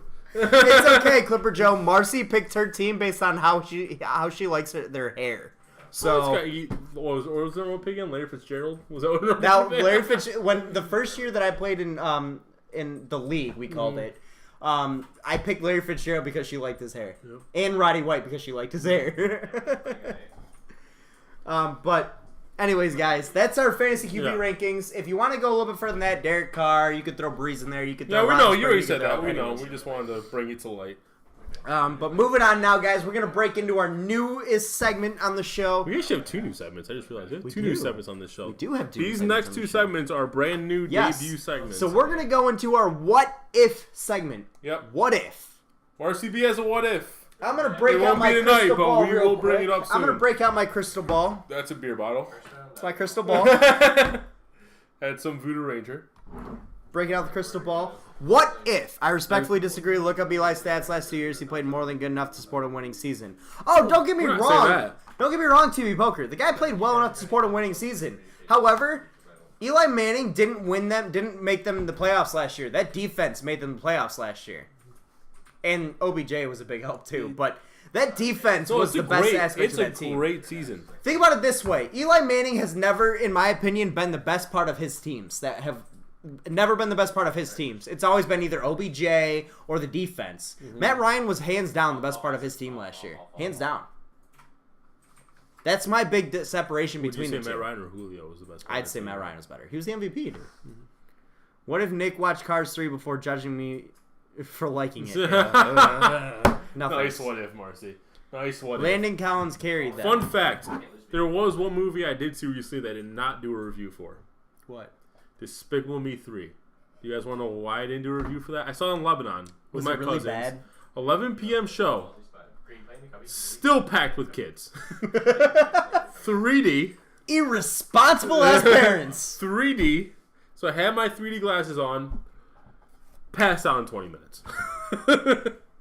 So I really could not do a Fuck review. minions. I could not do a review for it because I don't remember half the movie. Anyways, Because though, I was guys. knocked out. We're gonna go into our what if segment here, and our first what if, the debut what if segment. What if? God, I wish I had like that echo. That in a world. In a world. So what if? Can I say something real quick? What? I just want to know if these guys agree. Matt buddy- Stafford has that title. Thank you, TP Poker. Our buddy Patrick. He holds the record for most comeback wins in the fourth quarter. Thank you. Our buddy Patrick, it was his last day here on Tuesday. Yes. Monday, I went and got dinner with him Yes. at Blue Grill. It's a new place that opened on 14. And I've Orchard seen Road. that. Yep. So he behind the register said I have the perfect voice for radio. You do have the radio voice. I've never been told that in my life. Our stream is loading again. I've never been told. Is our stream okay? Yeah, we're good. Okay. I've never been told that in my life. You really do have a good radio voice. You've got that So- deep, raspy voice. It's a good radio voice. So with that being said, in a world. in a world. Anyways, though, we got to work Say on that. what Getting if. that. Say what if really loudly. What if? What if? What if? I can't even get it out. God damn it. Kobe and Shaq. Kobe. Shaq had stayed together. What if Kobe and Shaq had stayed together? That is the what if of this week, guys. So let's wrap it What would up. have happened? What would have happened Well, if Kobe first, and Shaq stayed together? let's say what we know happened. They left. Kobe went on to win 2 championships. Shaq went on to win 1 in Miami, I believe, right? Yes. Okay. And Kobe won his championships with Paul Gasol, Andrew Bynum, and I believe Lamar Odom. Yes. And Ron Artest. Yes. Pretty good. Meta defense. world peace. Sorry. Watch yourself. Sorry, I refuse to call him that. I know. Doesn't he have a son with some stupid ass name too? One. First of all, when was the first Lakers? 08-09 was the first Lakers championship post Shaq? Okay. My first question. They won back-to-back 08-09. 08 Would through they 10. First, what would the 04-05 finals look like? We saw the Pistons Spurs. Would the Lakers have gone past the Spurs No, he did in not. 05? No, she was like... But you guys, do you know what would have Marcy, been the key she to was that like what 40. if? 2 more championships. I'm actually going to agree with two Will more Stumblin. two more than the 2 more they won? Yes. I'm actually going to agree with Will Stumblin here. I think they do win 2 more championships. They would have they would have had another three-peat. They would have beaten Boston that year in 08. They would have had another 3-peat. I think that they would have won another 2 championships somewhere. I think they would have had like a random one in like 05, 06, and they would have had the 3-peat with the Boston, with the 07, 08, 08, 09 to 09 to 2010. Okay. I think you would have had arguably the greatest. Obama Wizard, what's up, Obama man? Wizard! Woo!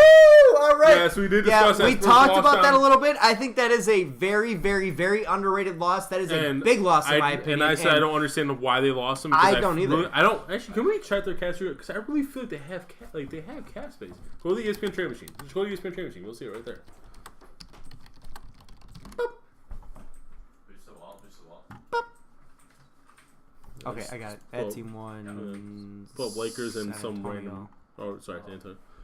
Oh, they don't. So are you telling me? Okay, so how much did Jonathan Simmons sign for them? Because go to Orlando. They re-signed Patty Mills, I thought. Yeah, go to Orlando real quick because I think we'll be able to see Jonathan Mills' contract on there. John Simmons, no, we don't. No, we don't see Jonathan Simmons' Here. contract on there. All right, because all I know is that Jonathan Simmons signed a 3-year deal with Orlando. I do not know how much he signed for. I actually don't even know they've released it yet. Hold on, I am getting a phone call from our producer. Yes, producer Marcy. What if Andrew wasn't a bitch and got the lady's number? She was 40. Damn. But that's a super underrated. Like that's gonna go under a lot of people's radars, in my opinion. Obama Lizard. But you know what? That's a huge loss because he was a fantastic spark plug, as you mentioned, and a guy that was a fantastic role player. So that's a huge loss. Did you really just scream she was 40 on the show? I think Marcy's mad that I hang up on Woo, that was brilliant. Oh man. Anyway, so as we were saying, so with Kobe and Shaq, call me crazy for posing this question.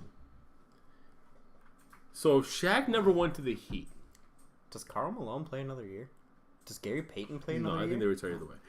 If Shaq From doesn't the go to the Heat, embarrassment of the loss? Shaq doesn't go to the Heat, we both agree the Heat don't win a championship. No. Okay. No, not until LeBron gets Do there. we see Dwayne Wade leave the Heat before LeBron Ooh, that's a good one. That is a good close. question. Do we see him go to Cleveland before Yeah. LeBron goes to Miami? gets there? Would we have seen a different super team than the Miami Heat super team? Ooh. Well, the first super team would have been the Boston super team stuff. Well, no, I think I that team didn't say put first. I together. said we were seeing a different super team. That's all I'm saying.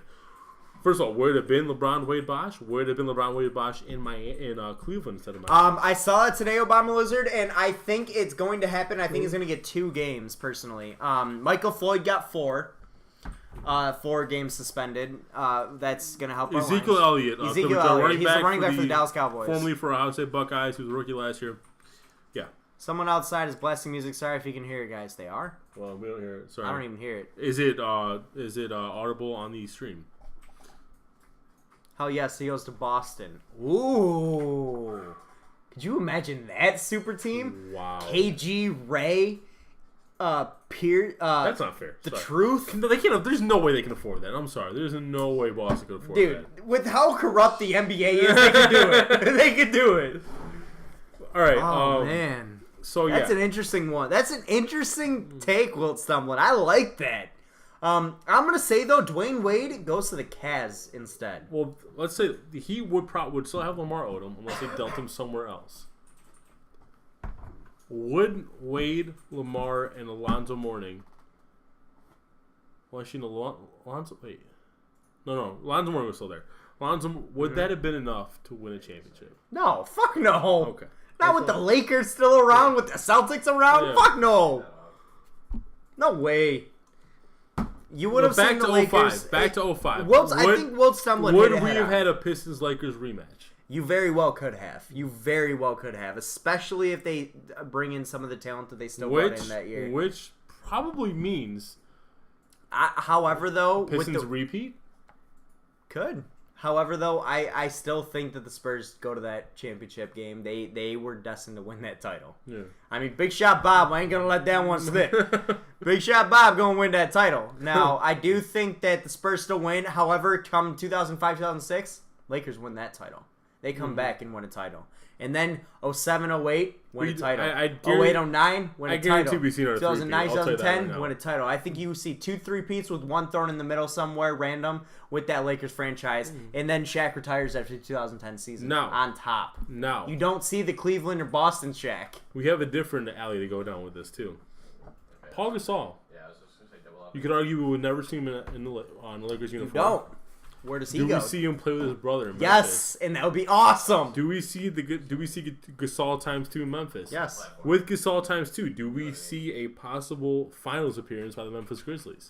Hey, Brian Scalabrine was a beast. The White Mamba. He almost fucked the Pistons. Almost.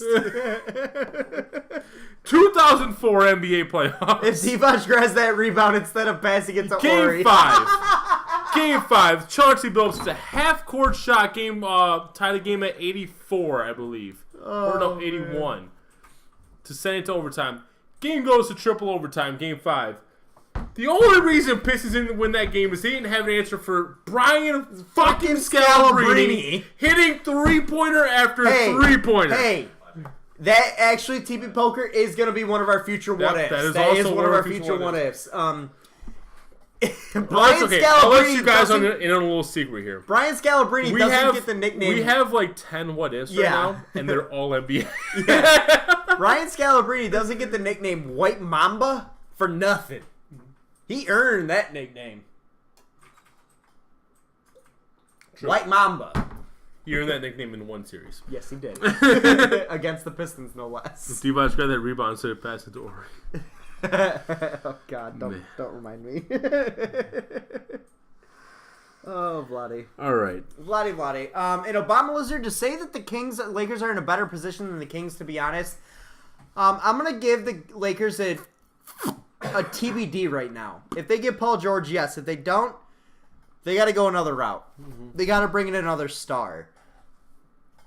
Excuse me. The Kings right now are looking really good.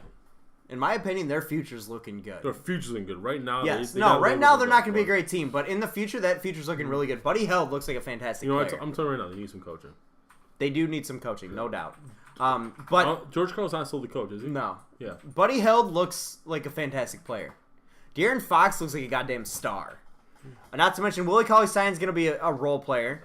A good role player. Plus, if a guy by the name of Harry Giles ends up actually panning out and staying healthy, my God, is that team going to have a great year. In the future. In the future. Way to get your hopes up. Yeah, not this year. They're still too young. Give them a couple more years and they'll probably be good. I have a what if for baseball. Shoot, Marcy. Brian Scalabrine was a fan favorite in New Jersey. His nickname was Veal. His nickname is the White Mamba.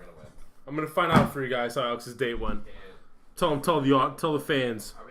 Tell our fandemonium how the date went. We'll see if he responds. All right. Anyways, the Celtics bench consisted of P.J. Brown, Eddie House, Delonte West, and Brian Scalabrine. Yes, it did. You forgot it. How do you forget it? But Forgot what? we do the what if for baseball. Boston. Okay, yeah, they could have afforded someone. Yeah, they could have afforded D Wade. But I'm talking about what Nick said, having our big three on top of the big three in Boston. That there's no way. It's just for so Rudy Gay from the Kings. Yes, Rudy Gay. That Rudy Gay signing's a big I think you one. should point that cashier. Oh man, that'd be great. Wade would have never went to Boston. Personally, I think Wade goes to the Cavs, and I think you have 3 super teams in the league. Want me to tell you? Okay, continue. I think you have 3 super teams in the league. You've got LeBron and D Wade. You've got the Boston super teams with Ray, the Truth, and KG. Then you've got the Lakers super team with Kobe and Shaq and whoever else and their band of Goonies. You have a serious top end, monstrous talent over in the league that with that right there. So Two things real quick. it was something about me winning that bet with you when we first met about the Giants and the Tigers. First, we have Hey, I paid off that bet. Thank you. First, we have a response from Alex.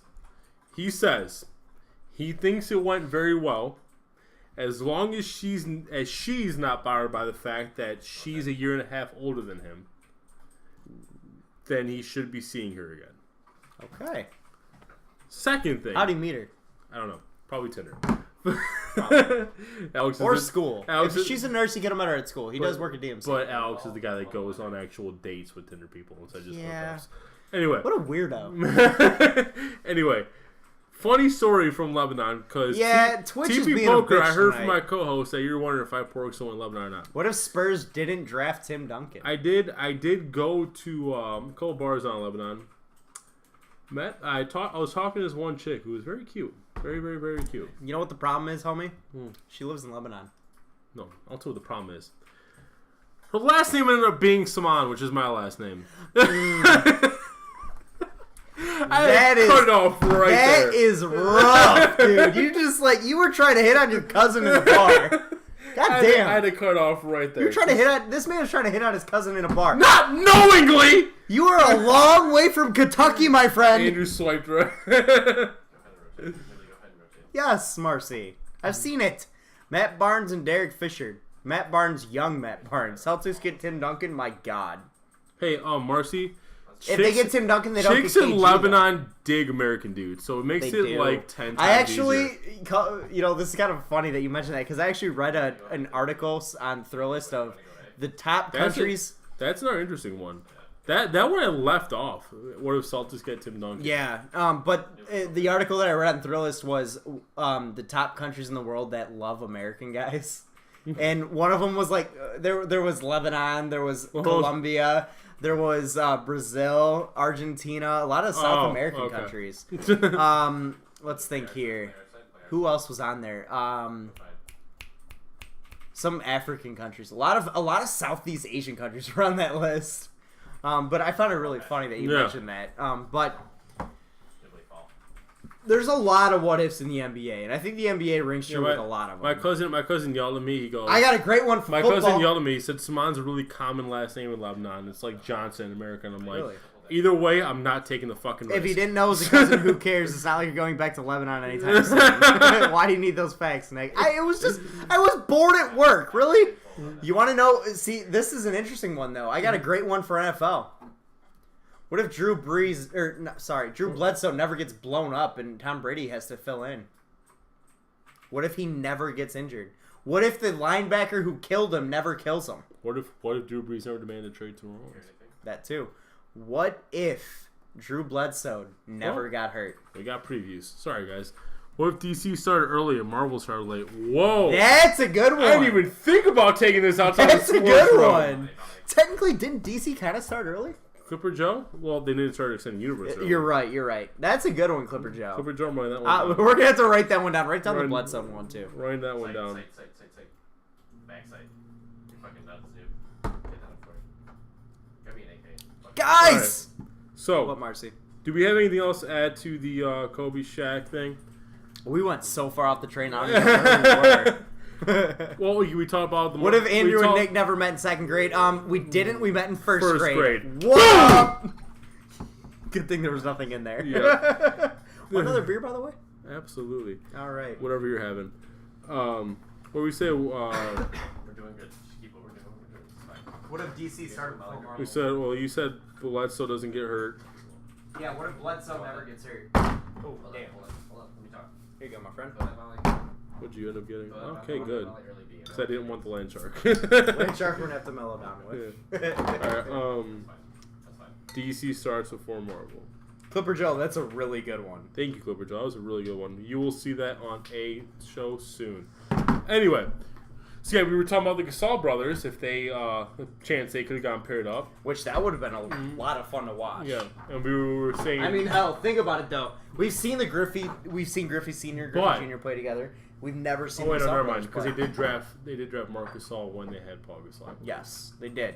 Well, no, they traded Marc Gasol for Pau. They traded Pau Gasol for Marc Gasol's rights. Yes, you're right. So shit, no, Marcus Gasol would be on the Lakers. In that case, So Mark playing alongside Shaq with Kobe. would that fit as well though? Because Paul is Yes! the better offensive guy though. Paul is the better offensive player. That Shaq? No, than fucking Mark. Jesus. You still had Shaq. How would That- it not work? That would have been a really good defensive front court. That would have been a really good everywhere. You can't guard Shaq. The perfect quote by Shaq is, "Would this Warriors team be able to beat the 2001 Lakers?" What's in the glass now, Nick? Voodoo Ranger. New IPA. Belgium's Voodoo Ranger Imperial IPA. This is a 9%er. So One of my favorite quotes of the year was by Shaq. we might be lit by the end of this beer. Yeah, probably. One of my favorite quotes was by Shaq this year. You know what it was? The 2001. Shaq was asked, would this Warriors team be able to beat 2001 LA Lakers? He said, it's a really tough one because it depends on what era we're playing in. If we're playing in the old era, there's no way you can guard me or Kobe. So, Clipper Joe wants to know who's talking in the background. It is My little brother. Nick's brother, Mike. He is playing Counter-Strike? Yes, he's playing Counter-Strike. He's playing Counter-Strike. Say what's up to the guys. What's going on? He says what's going on. But I'm calling right now. are you? Okay. But What does that mean? I'm not familiar with he's Counter-Strike the terms. captain. He's the strat caller. Oh, so he's like the signal caller. Yeah. He's The the shot quarterback. caller. He's the quarterback. He's a big baller. Shot caller. caller. All right. 20-inch blades on an Impala. Holla. But anyway, so Shouldn't hang out Shaq's with me, but response. no. Shaq's response to this was depends. What era are we playing in? If we're playing in the old era. I'm sorry. Can you repeat what you were saying? Okay, I so the was busy- question on TNT to Shaq was who would win, this Warriors team or the three-peat Lakers team? And Shaq's response was depends. Depends. Depends where you're playing in. Yeah. What era we're playing in. His response is fantastic. If we're playing in the old era That's the back same then, thing I if we're said playing about- back That's then, the same thing I said about the 04 Pistons. yes. before. But Depends what here you're you playing go in. though. Here you go though. If we're playing back then, Mark says probably the internet sucks. if you're Joe said playing it is back why the then internet with sucks. the physicality, you can't guard me or Kobe. If you're playing in today's age with no physicality, you can't guard me or Kobe. They want us to kick Mike out. There's one of the Mike, you're using up the Wi-Fi. I don't think you can hear us. He's got his headphones on. I know, but it's probably not why because I've got a Okay, green for real guys, signal. is it laggy? Like, let us know. If it is It is. laggy, It is dropping every now and If then. it is laggy, let us know. We will kick him off. We weren't aware that it was laggy. fuck. Anyway, continue what you were saying. But Shaq's response is one of my favorite of the year. Depends on the era. Back then, can't guard me or Kobe. Nowadays, can't guard me or Kobe. So, but that Lakers team, if they still had Marc Gasol, my God. If they got Marc Gasol with Shaq, with Kobe, with whoever the fuck you else want to get, my God. Yeah, honestly, though, Clipper Joe, it's not crazy to say the Lakers would win because, seriously, you couldn't guard Shaq. Yeah. In today's game or yesterday's game. There's no guarding him. If the guy managed to actually get into shape Marcy towards the end said of his it is career... lagging sometimes. Okay, yeah, see, there's the drops. But anyway, shall we move on? It goes through phases. Yeah, We are can move on. probably going to be lit by the end of this beer. Yeah, it's a 9%er, boys. So Yeah, and girls. But so moving on now, I'm gonna let you pitch our next topic. All right. First of all, while I pitch that, pull up Letterboxd because we need to do that. So, Did you already put the list up? no, we're gonna create it here, live on. Oh, air. we're creating it live on the air. That's what we Okay. said. So, this next topic. So we opened up our Letterboxd. What, last month? I gotta log in then. Last month we set up a Letterboxd. Exclamation point. And with Letterboxd, we put all our reviews on there for all the movies we watch, and well, the new movies we watch at least. Make sure you do a review on this. Yeah, by the way. absolutely. Okay. And we also have lists. We have 2 lists on there currently. It is the top 10 MCU movies, and it's the top 10 DC movies. Yes, the Lakers did start going bad when they got Dwight. And it's the top 10 DC movies. Those are the 2 lists we have on there now. But we decided we want to make some lists with you guys. So Clipper Joe, live with the 3, who die by the 3. There'd be a lot of dying by the 3 against that Lakers team. So every now and then we're gonna have a topic where us, in coordination with you, are going to make a list on Letterboxd.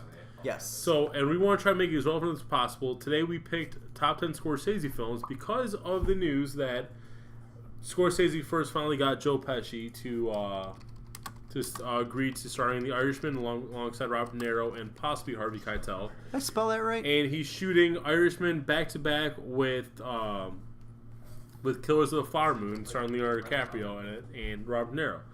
So Scorsese's been in the news lately. He's shooting back to back movies, I think, for the first time in his career.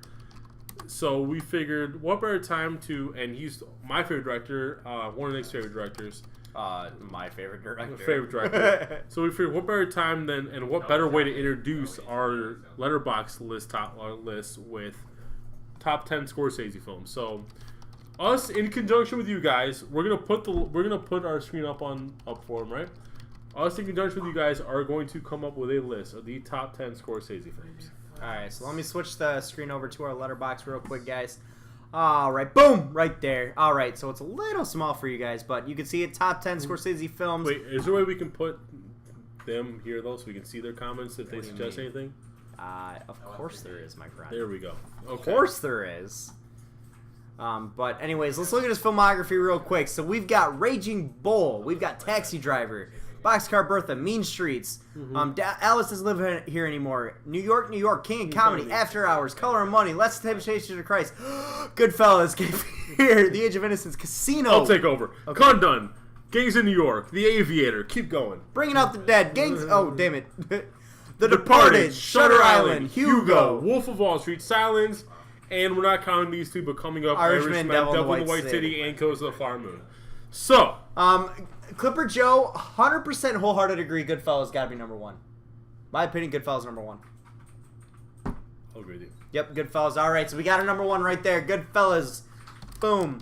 Good. Whoa, I hit the wrong button. I'm sorry, guys. I am so sorry. So type in. Oh, not that description. Go to name the list. Name your list. Top 10 Scorsese. I like typing his name. And then, it feels good. There you go. Enter name of film. Okay. Number Goodfellas. 1, Goodfellas. You know what? Okay, yeah. Boom. You know, this is how we're gonna do it. Let's just have our 10 movies we want to put because we can rank them in the list. Obama Lizard. I'm sorry. I love Wolf of Wall Street. I gotta put Departed number 2. Departed is honestly my favorite movie. Departed is my favorite movie personally. You're not gonna put it number 2? I'm struggling because I might have to put Raging Bull over. Oh, I gotta say Departed over Raging Bull. Raging Bull is my number 3. What do you guys say? Raging Bull is my number 3. I'm thinking Raging Bull. He's saying Departed. I put Departed number 2, Raging Bull 3, and then I go Casino 4, and I probably put Taxi Driver 5, Wolf of Wall Street 6. I put Taxi Driver over Casino. I love Casino. Okay, I'll let you go on that one. I'll let you go. I'm not letting you put Departed. Taxi Driver is probably, in my opinion, the greatest character study of all time. Oh man, Departed's a 3. No way. Behind Raging Bull, dude. Okay, I'm telling you, Departed's my favorite film. Same. It is my favorite movie of all time. Oh, but you guys are killing me, Smalls. That's 2 for. I think we got to put Raging Bull 2. 2 of them say Raging Bull 2. No, I think we got to put Raging Bull 2. We got to put Raging Bull number 2. Fine, whatever. For Raging Bull is the best sports movie ever made. Yes, absolutely. One of the best performances. Oh no! Don't Sandlot. Get the fuck out of here. I think one of the best performances of all time by Robert De Niro. Yes, absolutely. No, we are putting Departed number 3. Number 3, Departed. No question asked. Casino 4? What? No, Casino deserves to be 4. Oh, Taxi Driver could be in there. I'll give you Taxi Driver as 4.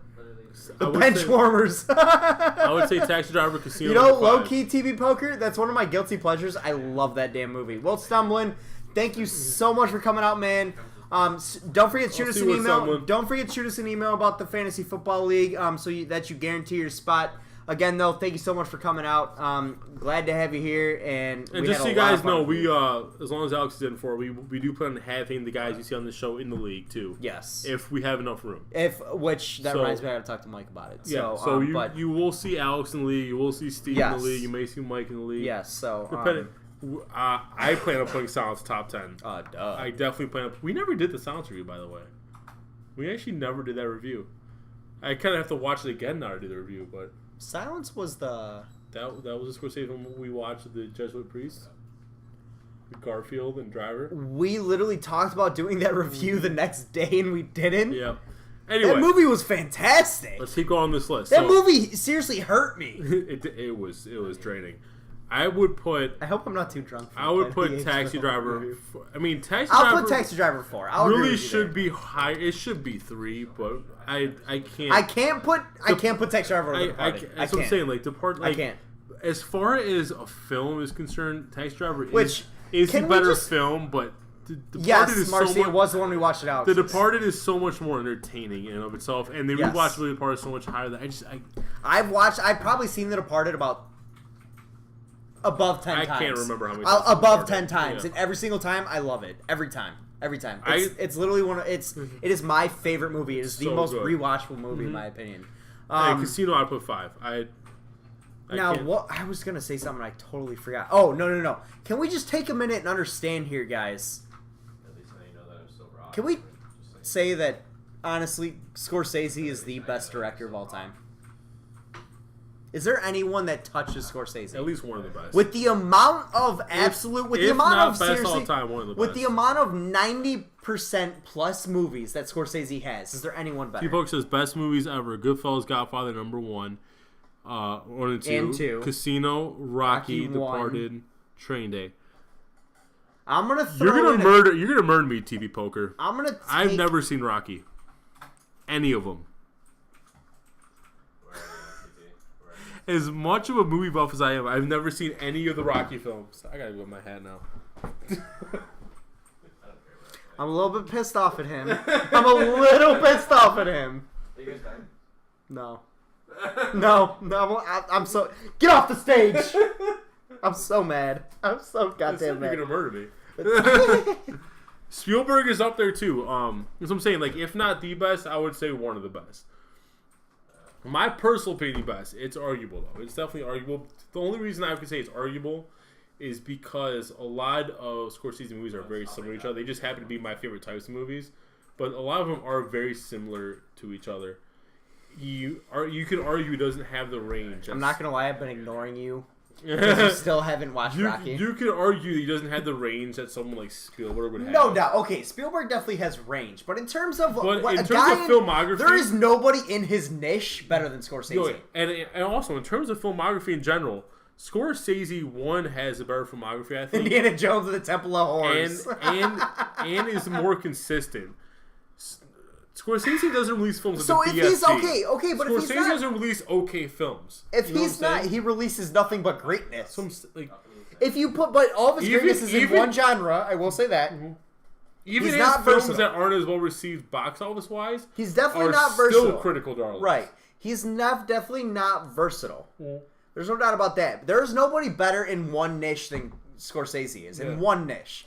If he's not He does the show best some range, director, like, if there- he's not the best director of all, with Wolf of Wall Street, he showed some range. And Silence. Yes. That's pretty different. But if he's not the best director of all time, who is? Spielberg's up there. Spielberg's definitely Spielberg's up there. you could argue Hitchcock. Tarantino? Has he done enough? I don't think I would. Tarantino's one of my favorites of all time. I would've Has he put done him as enough, best of though? all I don't time. think he's done quite enough No, yet. he is not. Could you put James Cameron up there? No, he isn't enough either. He's not done enough. He's not done. He's got a lot of big ass films, He dude. does, but he's not. That's his thing. They're all like huge releases that take like 5 years. Scarface, most quoted movie of all time. Excuse me, Dumb and Dumber? No, I'm fucking with you. No, Scarface is probably the most quoted movie of all time. But there are a lot of guys you could throw in that list. But let me switch the scene back over because I really don't even know how the scene switched. But there you guys go. So anyway, Casino number 5, I would say. Casino number 5, yes, I'll throw Do you Casino guys in agree? there. Do you guys agree on Casino being number 5 for Martin Scorsese's best movies? Whoops. Good kill. One of them. Can you give me the... And then after I say the last 5, we just throw our 5 movies in there and then we rank them because it's. Okay, so So I think Wolf of Wall Street's probably we in should there. throw Wolf. We should definitely throw Silence in there. Silence is definitely in there. I want to throw Mean Streets in there. Mean Streets is Gangs of New York. Gangs in New York. I'm going to throw Gangs of New York at Yes, 6. you guys. Not confident. Now, you know what? I might throw Gangs of New York at 6. Hold on. No, Or no, Mean Gangs in New York Streets. for sure. No, I'm not talking about the ranking. I'm talking about the 5 we're putting in. Because I'm torn now. This is where it definitely I'm gets torn tough. now. I'm torn now. I'm torn between Aviator. Between Aviator and Cape Fear. I'm leaning towards Aviator. I was gonna say I think Aviator beats that out. I think Aviator does beat that out. I might. That's fine. Silence was really good. Silence and Gangs in New Okay, York are interchangeable. Here's the for thing. me. Silence, again, this is like the Taxi Driver to The Departed debate. Silence, as far as a film, as far as the degree of difficulty, as far as the filmmaking itself, it is the better movie. Aviator But was based fantastic. on Clipper show. rewatchability, based on quotability, based on how entertaining it was, how fun it was. Catch Me If You Can is very underrated. Yeah, not a Scorsese movie. It's Spielberg. That one, I believe, is Spielberg, if I'm not mistaken. Yes. So, again, yeah, I love Silence. Sounds Love great. Silence. I also That love movie Casino. that movie tore at my fucking But heart. right now, That was heavy. right, I literally felt like I had a 200-pound weight on my shoulders after watching Silence. but right, That hit me. True.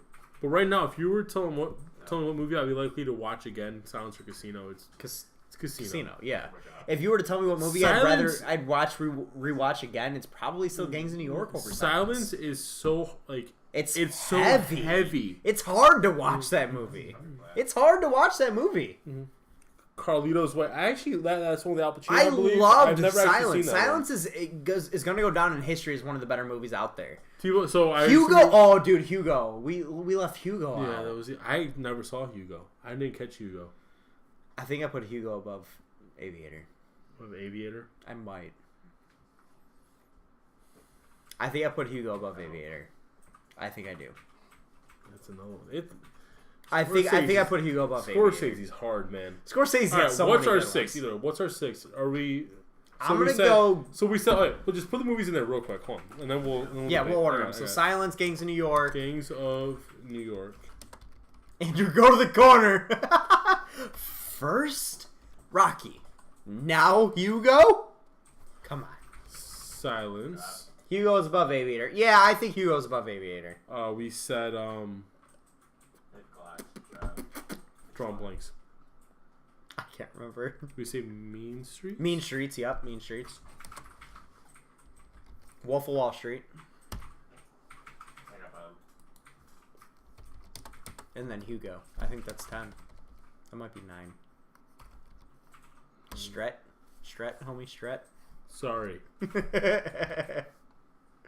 Wolf of Wall Street. Somebody's at 1, 2, 3, 4, 5, 6, 7, 8, 9. So I'm gonna throw Hugo above Aviator. I'm sorry. 11 would be Aviator. See, I haven't seen Hugo, so I'm not going to debate this with you. I'm gonna put Hugo at 10 though. I am putting Hugo at 10. So if I'm gonna All right. order these, this is exactly the order I'm going in. You want my opinion? That's exactly the order I'm going in, right there. Gangs of New York, Silence, Mean Streets, Wolf of Wall Street, Hugo. The only thing I'm debating. Mean Streets and Wolf of Wall Street. Yeah. Yeah. Okay. Well, I don't know yet. I'm debating. Andrew, don't switch I'm yet. not gonna lie to Don't you. switch Hold yet. on. I'm not gonna lie to you. I'm going to. The only I'm going reason to I'm say. debating, because Wolf of Wall Street, as far as story, character arc, it's very, very similar to Goodfellas. Mean Streets is unique. I know, but in terms of how good the movie is, I'm gonna throw Wolf of Wall Street above Mean Streets. I am gonna switch the two. I'm gonna go Wolf of Wall Street above Mean Streets, and I'm gonna go Hugo right behind Mean Streets. The Dark Knight, TP Poker, The Dark Knight. Clipper Joe wants to switch Silence with Gangs in New York. I can't, dude. Gangs in New York is so damn good. Silence was fucking fantastic, but Gangs in New York. Both had two of the best performances I've ever seen on screen. Yes. Andrew Garfield in Silence and Daniel Day-Lewis in Yes, Gangs in New York. absolutely. Oh, man. TP Poker, Dark Knight is hands down, the number one superhero movie of all time. And arguably, it's probably in my top 10 of movies of all time. Yeah, one of the better movies of all time. It's one of the in best general. movies ever. You want to talk great performances? The performance by Heath Ledger in that movie will go down in history as one of the top 5 performances of any actor in any movie. He ridiculously good. This is exactly how I'm keeping it, dude. I'm not gonna lie to you. I am considering Clipper Joe's suggestion to switch Silence and Gangs in New York. I don't know. I won't. Okay. The only thing keeping what? New York up there is that Daniel Day-Lewis performance. You know what? It's so iconic. Switch it because I'm not gonna get mad at you for it. If I can't find a reason to get mad at you for switching Silence and Gangs in New Wait, York, always have Mark Wahlberg. Yeah. You've seen The Departed, Marcy. The Departed, yes. That's a fantastic fucking movie. Cameron shot. Marcy, you liked it. You love that movie. Right, You even said it was a good movie. Have we told these guys the Marcy's issue? Mm-hmm. So, if we told you guys, I apologize. But Well, while you describe this, I gotta pee. Marcy hates Mark Wahlberg. We've tried to get a reason from her, and she doesn't have one. She just hates him. Truck. And then we later find out she hates Matt Damon too. We asked her the reason, because he looks like Mark Wahlberg. So I don't know, but I can't drop the part of Lord of the Three. I'm sorry, Marcy. And the game's brought emotion from you to silence. For me, it was same with me, Clipper Joe. Silence brought much more emotion from me. Silence actually, I was silent. I was dead silent after the movie ended, and I was thinking about it for about a week after that too. Gangs in New York, not as much. Was I a little more entertained watching Gangs in New York? Yeah. I wouldn't call myself entertained watching Silence. I was captivated watching Silence.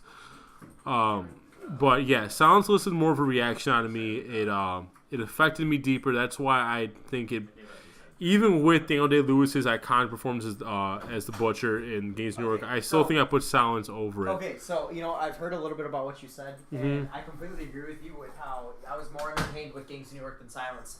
However, I was much more captivated with with Silence. And you know what? I'm going to use that same... Damn, Marcy. God damn. I'm going to use that same The whole city premise. of Boston because Mark Wahlberg and Matt Damon are from there? I'm going to use the same premise you just said in my review with Planet of the Apes. And it's, no matter how hard I tried, there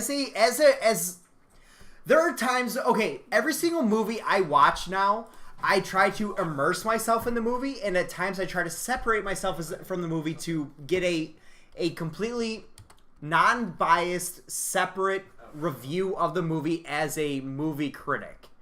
That's kind of how I look at movies now, and I found it to be very fascinating on different viewpoints of movies that I can have. So it's made me think about movies, and the movie Silence, I tried to do the same exact thing, and it is so captivating, I couldn't separate myself from the movie. I was so far immersed in the movie Silence that I couldn't separate myself. It sucked me in and kept me there to where I literally felt the same way that the actual characters felt. Highlight that for description. Beautiful. It's so captivating that I couldn't separate myself, and that's why I have to put Silence over Gangs of New York. Yes, Gangs of New York is more entertaining, but Silence isn't meant to be entertaining. It's meant to be captivating. It's meant to be heavy, and that makes it so I can't separate myself from the movie, and that's why I got to put it above it. It was so captivating. It was so immersive. I couldn't. Whenever I watch a porno, I try to mention myself in the movie too. You know what, Clipper Joe or TB Poker? There's a great way to do that. They do VR porn that puts you right in the thick of it. All right, so our final top 10 Scorsese list. Number 1 is Goodfellas, 2 Raging Bull, 3 The Departed, 4 Taxi Driver, 5 Casino, 6 Silence, 7 Gangs of New York, coming in at 8 Wolf of Wall Street, 9 Mean Streets, and rounding out the top 10 Hugo. You know why I say Scorsese is the best director of all time? Because those are all fantastic films. Understatement. Name another director that has 10 5-star films. These are all 5-star films. These are all 90% plus films. Name another director that has that filmography. That's what I'm saying. I can't. Exactly. The only knock against It's his Scorsese for versatility. me It's is his lack of versatility, yes. But then again, what do you call Hugo? What do you call Wolf of Wall Street? What do you call Silence? Those are all different from Those are very different from the rest of these. Like, Spielberg definitely is up there, Clipper Joe. I'll agree with you there. So let's post this shit. He's not as... I already posted it. It's already saved and cool. everything. So, alright, so I can exit out? Go to the list. Just make sure. Go to the list. It should be up there already. Oh, no, sorry. Go to our profile. Go to fan report. Boom. Then also, if you guys haven't yet, follow us on Letterboxd. You will get movie reviews. You will get a bunch of other movie content. You gotta go to the list first. Oh, there we go. Top 10 Scorsese films. Boom. All right, Fandemonium, we did a fantastic job. Should we, real quick, before we move on, should we give them our other 2 lists and see if they agree with it? We could. Let's have All some right, fun we'll with go top 10 films in the Marvel Cinematic Universe. He was the one who put these together, and I can't say I disagree with any of it. So, 10 we got Ant-Man, 9 Doctor Strange. You know what? 9 and 10, 100% agree. 100% agree. I think those were lower end films in terms of the Marvel Cinematic But they would still Universe. made the top 10. Yes. Captain America, the first one, right? Yep, the first Avenger. Thor, Guardians of the Galaxy Volume 2. That is controversial. That is, and you know But I what? think we both said we liked 2 better than 1. That is controversial. You know what? I agree with you. I did like 2 better than 1. Iron Man, the first one. Avengers, the first one. Captain America and Captain America Civil War. Captain America, 2. 2. Soldier. Winter Soldier, then Captain America Civil War. You know, I'm going to agree with you 100%. I think that is... Notably, Avengers Age of Ultron did not make the list. Kubrick is a fantastic director, Yes. and so is Coppola. But again, both of those guys, not as extensive of a filmography as Scorsese. Nowhere near. You could call Godfather films better than any movie Scorsese's ever done. You could call Apocalypse Now better than any movie Scorsese's ever done. I can't say Apocalypse Now is better than I think any you movie. could. I'm not saying you I will. can't. I can't. There's no good. I can't. Those are both Coppola. For Kubrick, again, you could I call... think Goodfellas is way better than call Apocalypse Now. Clockwork Orange... I think there's 3 movies Scorsese has that are better than Apocalypse Now. I'll agree with you. I will agree with you. I love Apocalypse Now. What? What? One of these days, what? Clipper Joe, we're gonna actually make him go to the corner. Wait, go to court for what, Clipper Joe? For saying Apocalypse Now is better than anything I didn't Scorsese's say that. done. I said you could. No, you can't. Apocalypse Now is a fantastic movie, but I'm sorry. There are Apocalypse Now people is... that will rank Apocalypse Now as the best film. I don't agree with them, but there's people that will rank it as the best film ever made. And those people do heroin. Oh man, I know. I love Apocalypse Now, but then again, It's a fantastic You got movie. Godfather 1 and 2 with Coppola. Did he do 3? I think he did 3 too. Yeah, he did do 3. Yes. And then with Kubrick, you got Which that movie sucked. You got Clockwork Orange. You have The Shining. You have shit. I can't even think of anything else. Come on, dude. But anyway, so we go top 10 DC movies with our other list. We've got number 10, Watchmen. Wait, you put it up. Oh, sorry, guys. We got Watchmen. Batman Returns. Going old That's school. number I like 9. that. Batman Returns. Number 8, Dark Knight Rises. Dark Knight Rises. Wonder 7, Woman. Wonder Woman makes an appearance. V for Vendetta. Love that pick right there. V for Vendetta, number 6. I didn't even know it was a DC movie until you did this list. Number 5, Superman 2. I'd actually switch. Full Metal Jacket too. Didn't forget about that. Full Sorry. Metal Jacket is fucking fantastic. I love that movie. The only thing I do with this list that I'd switch is V for Vendetta and Superman 2. I'd switch those two. Okay.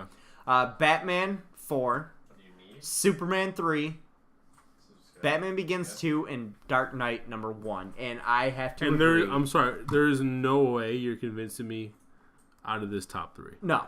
I can't. Because I completely agree with it 100%. Iron Man is your number 1 in the MCU because it's the... Are you saying because it's the original? Or Okay, Clipper Joe, I'll agree with you because Watchmen wasn't a very good movie at all, but this goes to show how horrible DC is. And Yeah. don't get me started on a goddamn there rant. aren't many other But options. name Clipper another Joe. DC movie that's any good. It's number 10. Name another DC movie that's any good. And Clipper Joe, I do disagree with you. It is not an abomination. It is. It's not a good movie. It's Zack Snyder's second best graphic novel movie behind 300. There's a huge gap then. My God. Watchmen's not a great movie. It's not. But what is better than Watchmen? My one issue with Or Watchmen. what's worse than like? My what can one you put issue with there? Watchmen: way too much penis.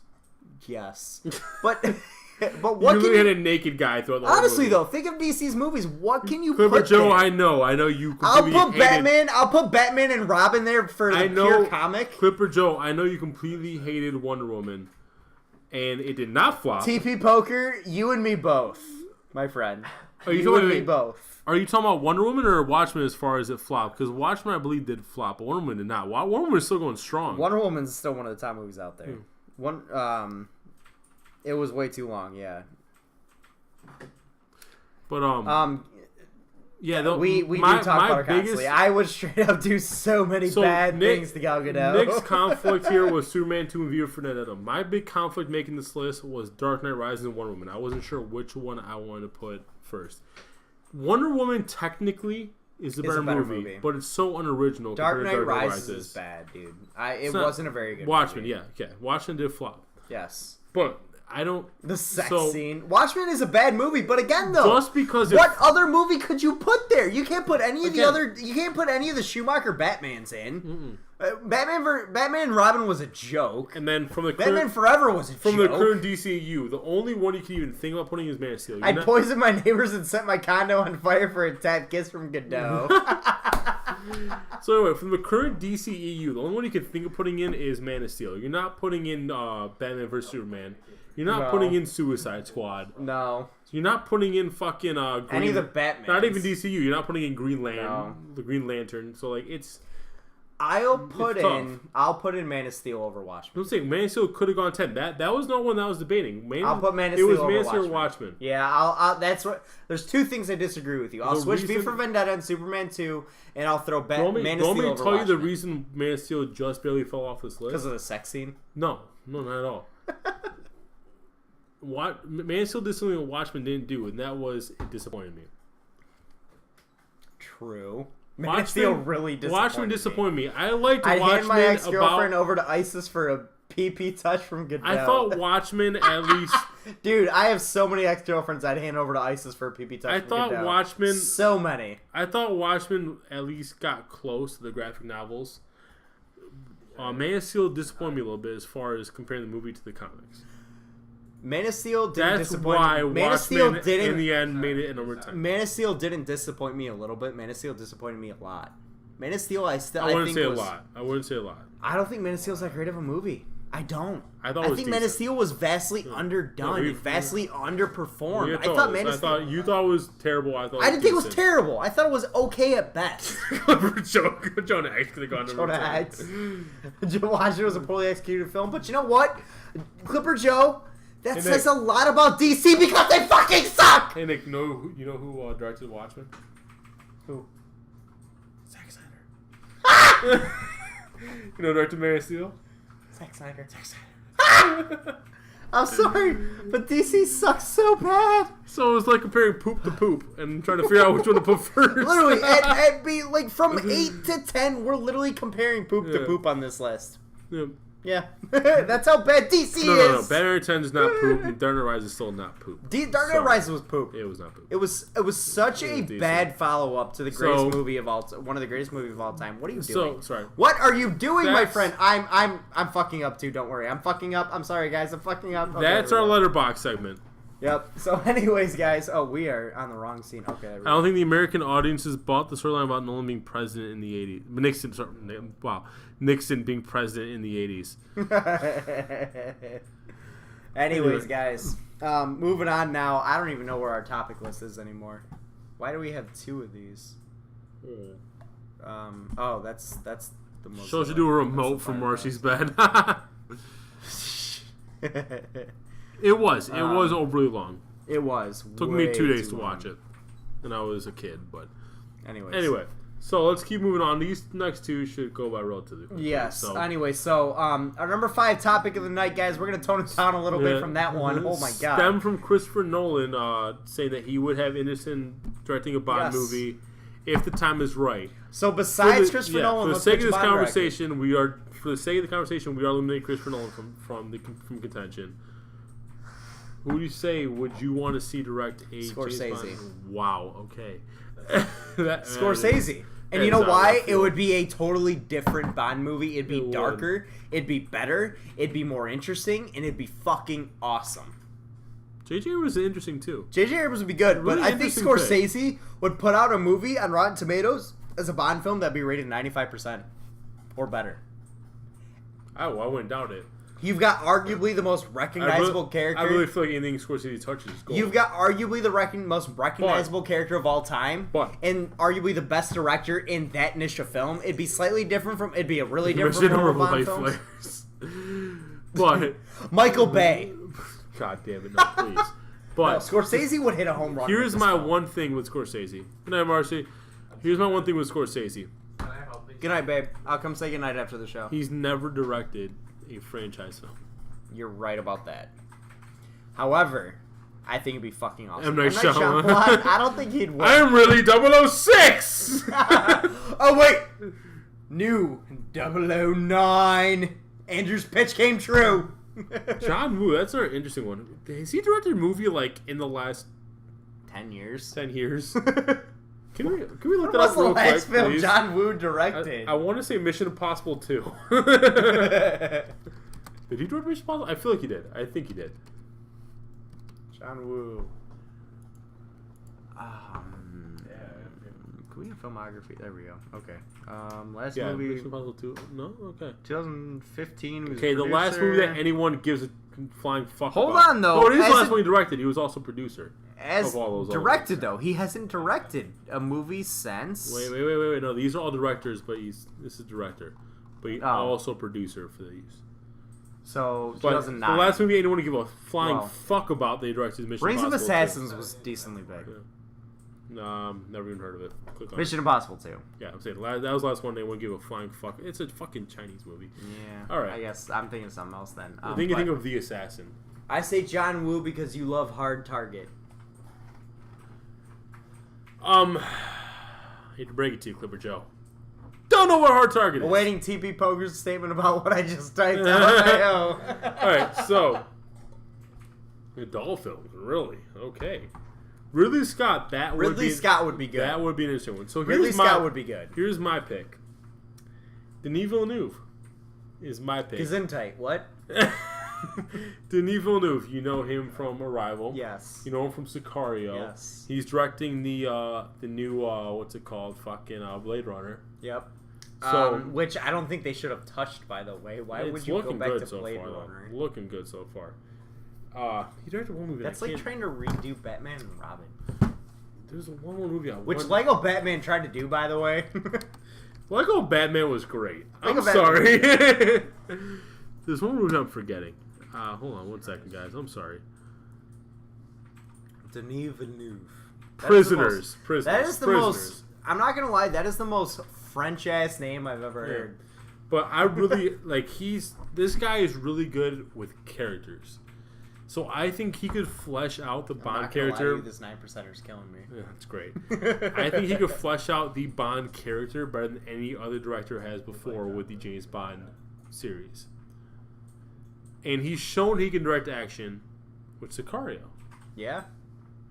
So Denis Villeneuve is a fantastic pick. And if you want to go a typical Bond, if you want to go Blade Runner, yes, if you thinks want to so? go a typical Bond, and if you want to go Bond the way that Bond is what we've seen over the years, Denis Villeneuve may be the best pick. So this However, is our third beer night, believe it or not. This is Voodoo Ranger Imperial IPA from New Belgium. From New Belgium, it's a 9%er. Before that, it was Bell's Amber Ale, Kalamazoo Brewed Amber Ale, Bell's Yep. Brewery. Kalamazoo, Michigan. Really famous brewery here in Michigan. Yep. Our first beer was Sierra Nevada Torpedo IPA. Torpedo IPA. Yep, which is an IPA, which is Chico, which is a Chico Valley. But I believe it's Chico Valley. This is the heaviest beer we've had. A Chico, California brewery. Fantastic brewery. I love Sierra Nevada. Torpedo IPA is what, 7%? I believe. It's a 7%? Yeah, dude, this beer is heavy. It's a double IPA. It's Yeah. heavy. Amber Ale is a 6%er, and then this is a 9%er. What's so Torpedo? Out of I curiosity. think I just said it's a 7%er, I believe. If I'm not mistaken. Look in the back of the beer. 7.2. 7.2. So we've had a 7, a 6, and then 9. That's gonna put you on your ass, dude. Yes, dude. 9%. I'm not gonna lie. It's starting to. I've put me drinking on my these heavy ass. beers quite a while, so Me too. so it does take a bit to put me on my ass, but These beers start to do put me the on my job. ass. These do the job. There's few beers that do the job. Is it his kid? Sculpin does the job. Sculpin does the Two-Hearted? job at Ballast Point. Two Hearted. You guys might not be as familiar with that. Two Hearted is another Bell's Brewery, Kalamazoo. Yes. It's an IP with a bit of few citrus notes in there. Yes, it's Some a citrus great. notes. It's, It is one if of my, you want to go one to of my beer, favorite beers, if not my favorite. straight up beer of all TP time. Poker. If you want to go to beer at any time, if you're feeling an IPA and you just want to go to Two Hearted by Bell's from Kalamazoo, Michigan, is a straight up go to. Mm-hmm. You can never go wrong. If you Yeah. don't know what you want, that's a go to. Yeah. But Sculpin's one. Danny Boyle is a great player. Danny Boyle is a good pick. Good. Okay, that's an interesting one. Alejandro Gonzalez in your YouTube. You hate Off the beards. top of my Yeah. head, off the top of my head, I can't think of. I mean, I can't think of an action movie he's Brooklyn done. Brewery has a The beer top called two movies Brooklyn that come- Blast Most Delicious Double IPA. You know what? I'm gonna find a way to get my Yeah. hands on that TP poker. I'm gonna try it just for The you. top two beers that come beers. Wow, top two movies that come to my mind from any redo are Birdman and The Revenant. But again, two great character studies. But Okay. I don't know if he can do action. That's the thing. I've never seen. If I've never he seen him showed do that. versatility and could do action, because his action But scenes, Danny Boyle is a great Okay, pick. I love the but- Danny Boyle pick. his action scenes in The Revenant were vastly underrated and very Would good. you really call them action scenes though? The bear scene was That's- very captivating. Captivating, but would you call them action Yes, scenes? absolutely. And there's not gonna be no bears in James Bond. I'm sorry. I'm just saying, the guy's shown he can do action. I thought Revenant was more of a survival film. It was a survival film, but David Fincher. That in was The another guy I was Revenant, considering. okay, but in The Revenant, I love David Fincher. Andrew, That's a though, great Andrew, pick. listen to me for a sec. In The Revenant, he showed he can do action. I actually think he could pull off Bond Wait, did very he well. really direct The Wrestler? I did not know that. Yes, If he did. yes, he What did. were you saying?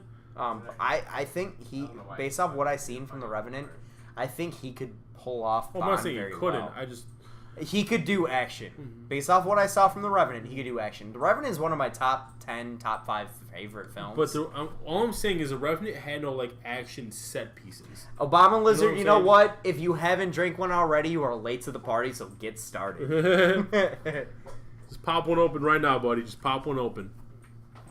But yeah, so, and I think we both agree. Favreau. Favreau would be interesting. would be I'm going to be interesting. dead honest with you. The only reason I shied away from Favreau is I've suggested him for some movies so far on the show. Yeah. That I feel like I don't want to be repetitive. You know, as much as we love Scorsese, I don't think we've ever suggested him on the show. yeah. I'm going to suggest him for Bond because you know what? You did, yeah. We've seen Bond as the same character for what 5 different actors now in 5 different directors. I want to see him different. But Favreau would nail the dry humor for Bond. He would nail the dry humor. I think Scorsese absolutely would. Scorsese would look at The Departed. The amount of dry humor in that shit. A little much. It definitely has moments of it. Definitely had this moment. Maybe not. Maybe go fuck yourself. That's the most dry There humor you was can get. a rumor that Spielberg showed interest. Whoa. Ooh, Spielberg would be That good. one I did not hear. I heard Spielberg Nolan. would be I did not sweet. hear Spielberg. I thought Spielberg- Spielberg was shooting a little too high. Not gonna lie, Spielberg would probably make me cream my pants. I'm not gonna lie.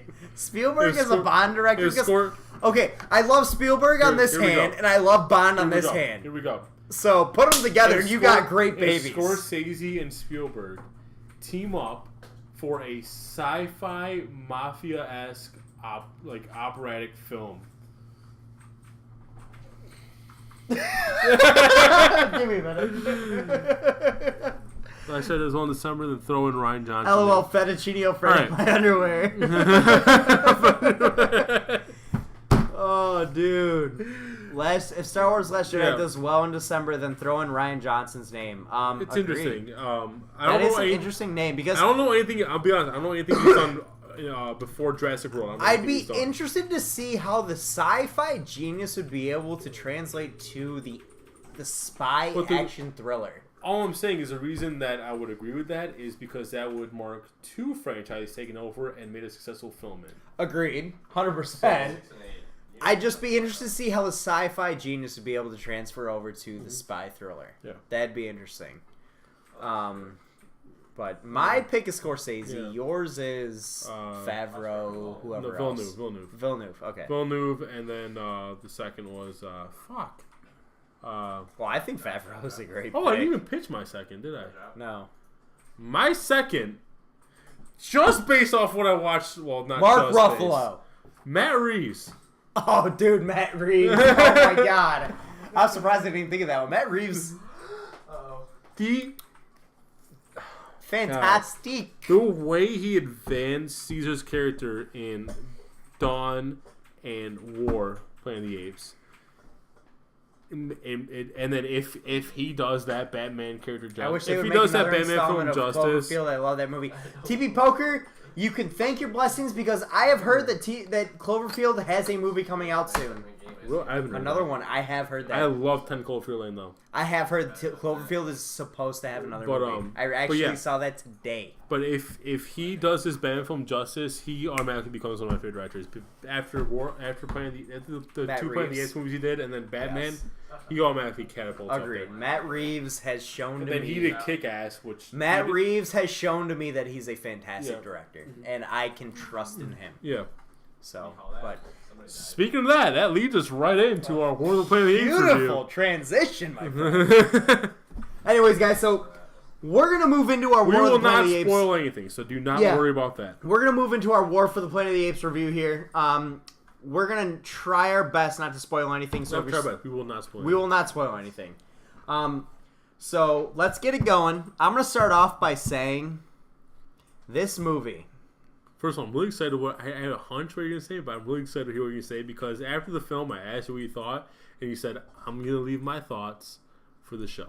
Well, you're an extra favorite. You know how harsh I am on rating films. I know how harsh you are on rating films and are on rating films. I'm underrated. This movie, I give I loved it. I think it's fun. a 97%. 97. This could be the only movie that even cracks the 90s for me this year. And it's a 97. You know what's sad? You're still lower than me. I couldn't find a single flaw in this movie. You know what? I'm going to agree with you. This is actually, believe it or not, this is a 5 out of 5. This is actually 100%. This is a 5 out of 5. This is a 100% for me. I can't, you know what? I Fuck can't it. find a single flaw in this movie. Andrew, I'm not going to lie to you. 97's too low for me. 98, 99. This movie was so I laughed. Mm-hmm. I cried, happy and sad tears. I was captivated. I was so I immersed. never went to the bathroom so fast in my life. I literally ran and pissed as fast as I could. Guys, okay. No lie. I got pissed on myself from how fast I. I'm not gonna. As I mentioned with Silence, how immersed I was in that film.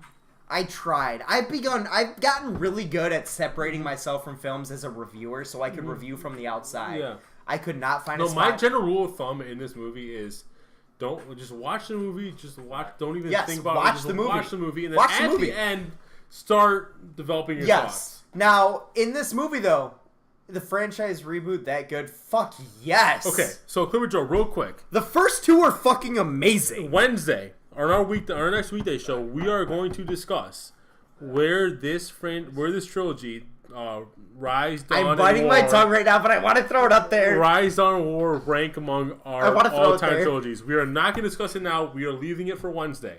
But But if that doesn't tell you something about how good this trilogy has been, that we're Clipper discussing Joe? among our all-times, Clipper Joe, eat your words. This is way better. This trilogy is way better than McDowell's. Way better. It doesn't come close, in my opinion. McDowell's is fantastic. okay, McDowell, This trilogy is fucking you're talking about This trilogy doesn't have a movie, in my opinion, below 90 on my scale. You're talking about two completely different areas of filmmaking. Like, Yes. this is on another level. Yes. I'm sorry. Like, Clipper one's Joe, apes in costumes. if you've never seen the and reboots, one, do me a favor. Do yourself a fucking favor. Watch 1, watch 2, and then go watch 3 tomorrow night. yes, Do yes, Clipper Joe. yourself a favor. Please do it. Okay, I'm gonna say right now. It is better. To get the than full McDowell's. experience from 3 and to get the full effect, you do need to watch 1. You and 2. absolutely do, because they You play. need to watch They 1 put a and 2. lot of homage Yes, to 1 and 2 yes. in this Yes, film, you which I do- think the homage that they paid to 1 and 2 in this film was 100% perfectly placed and fan fucking tastic. Wahlberg does count as being the worst of all time. That's where it counts. I'm not gonna lie though. Do yourself a fucking favor and watch 1, 2, and then go watch 3 tomorrow. And I will be honest, and I think you will agree with me on this.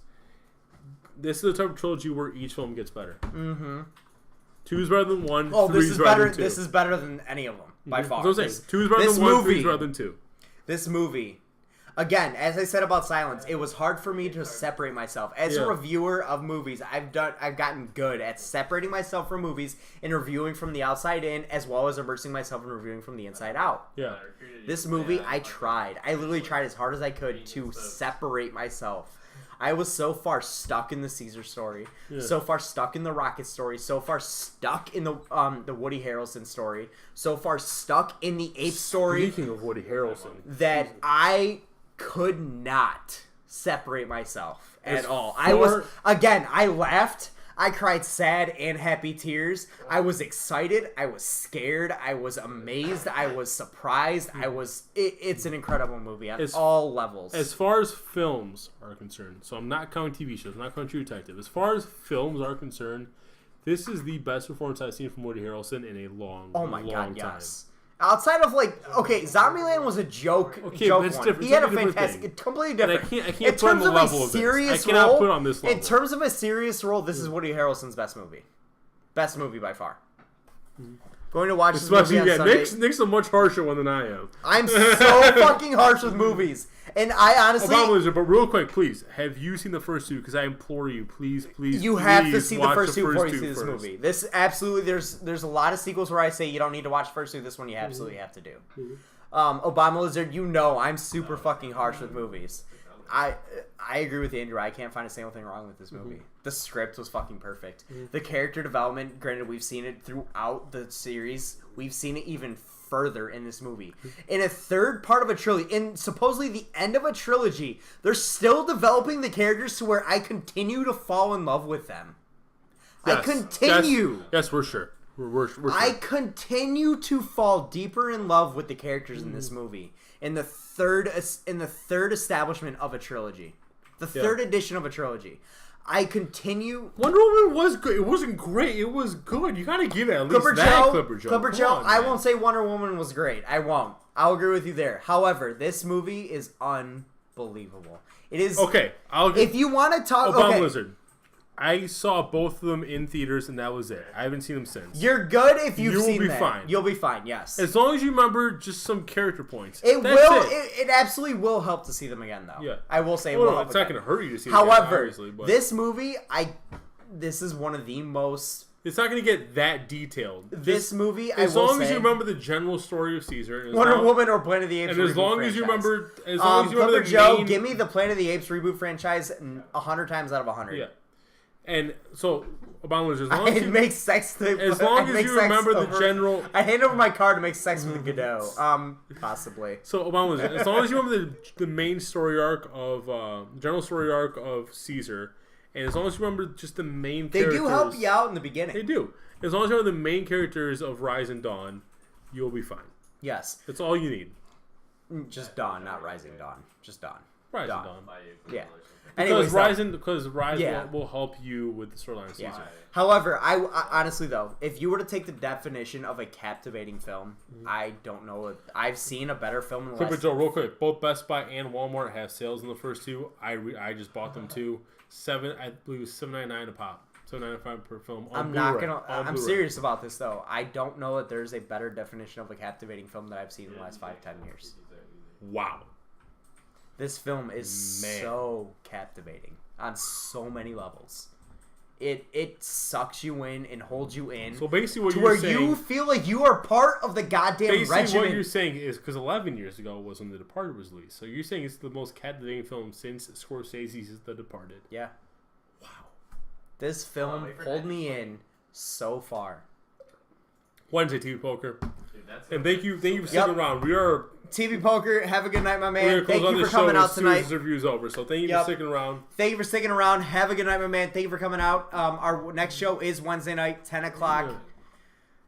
Silence really did captivate me. I'm not gonna lie to you. This film captivated me more. It did. I felt so much. Okay, I will say one thing. Rogue One, not even close. Both these films captivated me. Yes. But Silence, I think, will stuck. Silence will. I think Silence will have stuck with me more at the end of the day. I think because it was heavier. Yes, it was. If it weren't for I think you might have drank too much, Nick. No. I'm literally going off a script in my head. This is what I thought of the minute I came out of the theater. And the reason is because I literally told Andrew from the second he asked me what I thought of it, I said no. I'm going to be honest with you. When he said that, I'm like, oh my god. We might have our first 100. Yes. We might have our first 5 out of 5 review from the You have your first 5 there's no out. reason- I've seen Lion, and it is a 100% fantastic I film. have yet to see Lion, and It made me cry and laugh. You know what? So did this film. Lion might be the first movie I can honestly say my mom saw before I did. Really? My mom watched Lion on the plane on the way to Lebanon. I watched Analyze This. Then I watched Beauty and the Beast, and then I watched Lego Batman. Good job. On the way back, Lost City of Z, Good movie. and what was the second one? Fuck, what was the second one? Obama Lizard Clipper Joe, I will say Lion is definitely up there in my last decade of captivating films. This movie, okay. I'm going to backtrack a little bit. Lion and this movie are probably my most captivating films in the last decade. And then The Departed after Beyond the Decade. He didn't watch Rocky on the plane. Wasn't No, he did available. Sorry, sir. Was not available, Clipper Joe. Not available. I will say, though, What this... was the second movie I watched on the way back? It was I don't Lost know. City of Z and then what? I don't know. Fuck! Just fucking go to your third film, then. Crazy Stupid Love, because I had never seen it up until that point. Not gonna lie, That was a great guilty movie. pleasure. That movie's funny as shit. Not even a guilty pleasure. That was a great movie. That movie's a good movie. That's a good movie. But you want to talk good rom-coms? That's a good rom-com. Yeah. But I passed up on Fist Fight. How did you get better art? Sadly, I passed up on Lion. ooh, It was there. Give me Lion It over. was- Give me Lion over Great and Stupid Love. It any was day. there. No, because after Lost City, I wanted to see Lost City Z more. But then after Lost City Z, I was just in the mood to laugh. I just wanted Okay. to laugh a little bit. Okay, That's I got why you there. I passed up got on you Lion. there. Now, Clipper Joe, Obama Lizard, TV Poker, whoever the hell else is out there, and to all the YouTube people who see this, watch the first 2. Go see this movie. You will not regret it. It is captivating on another level. Andy Serkis deserves some kind of award. I'm sorry. Absolutely. Absolutely. Woody Harrelson deserves some right. This Yes. movie is going to win awards. It is.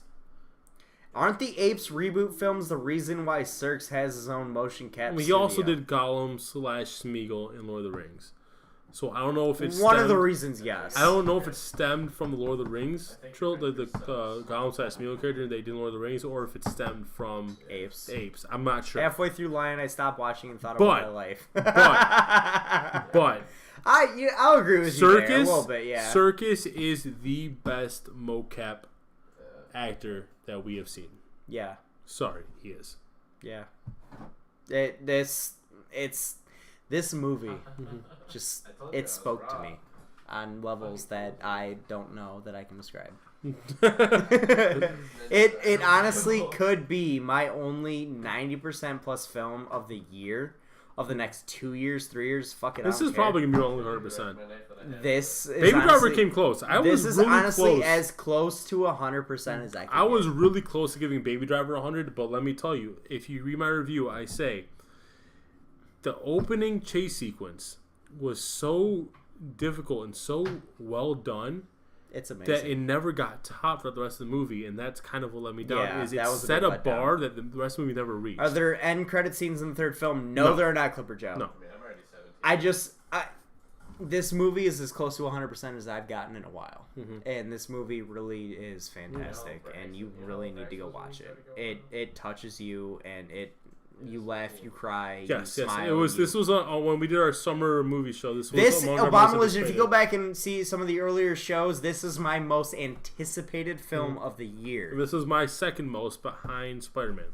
This so far destroys Spider-Man. I don't even know It how to does. explain Oh no, it. I'm Describe not this- debating. This And destroys I didn't Spider-Man. doubt that. I even said In on the the box show. office, Spider-Man's gonna beat it. I even said on the show. I said I wouldn't be surprised if War of the Planet of the Apes was a better movie than Spider-Man. In the box office, I'm just looking forward in to the box Spider-Man a office, little more. Spider-Man's gonna beat it because of Marvel. Yeah. However, this movie is there's no comparison. This Mhm. movie's far and away better than Spider-Man. Far and away. This agree. is the best movie of the year. And This is a day one. This is a day one Blu-ray purchase to me on Steelbook if it's available. This movie, I don't see another film. By the being way, better. guess Oh, the for movie the I rest of bought the on year. Steelbook day one What? this week. Your least favorite movie of all time, Fate of the Furious. It's not my least favorite. You bought a day one Steelbook? I bought it on fucking Steelbook, bro. Oh, dude, you wasted your goddamn money. Okay, it was a 3 hour difference. I was like I might as well pull the Okay, trigger I'll on give you that one. Steelbook. Ragnarok is going to kill Apes when it comes out in August. In terms of the box office, yes. In terms of how good the movie is, fuck no, not even close. I'm not gonna say anything. Box office. I'm staying away from that one. Box office. Because Ragnarok, I will agree with you. Clipper Ragnarok, Joe. as far as the year is concerned, what we said is my most anticipated film of the entire year. Well, no. We said Last Jedi followed by Ragnarok. Yeah. It's my second most anticipated film of the year. So I'm saying Clipper Joe, you're completely right about that. I was actually talking about that earlier in the day with someone I work with. The way that they schedule movies is unbelievable.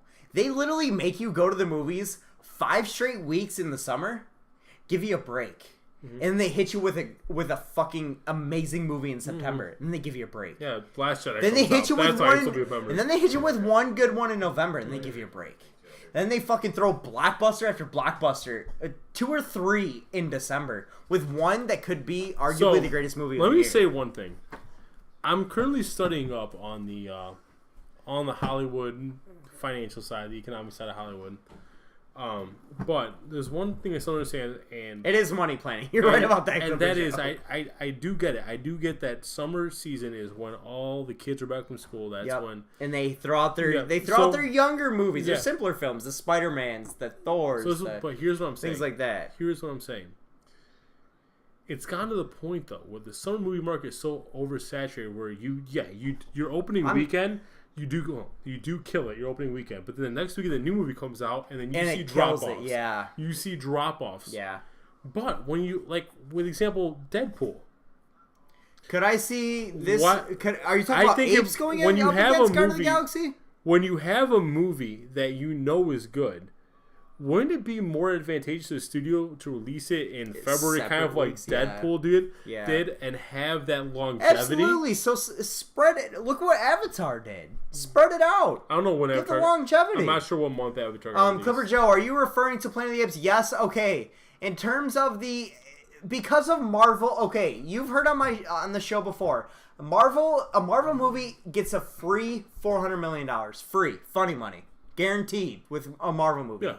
Like globally, not domestic. Yes. Global. Take out that $400 million, this movie does way better. Planet of the Apes is, my God, literally double the movie Guardians of the Galaxy 2 is. Double. Oh, I still think Planet of the Apes is going to do better in the box office. I don't think it'll do better in the box office. It's a way better film now.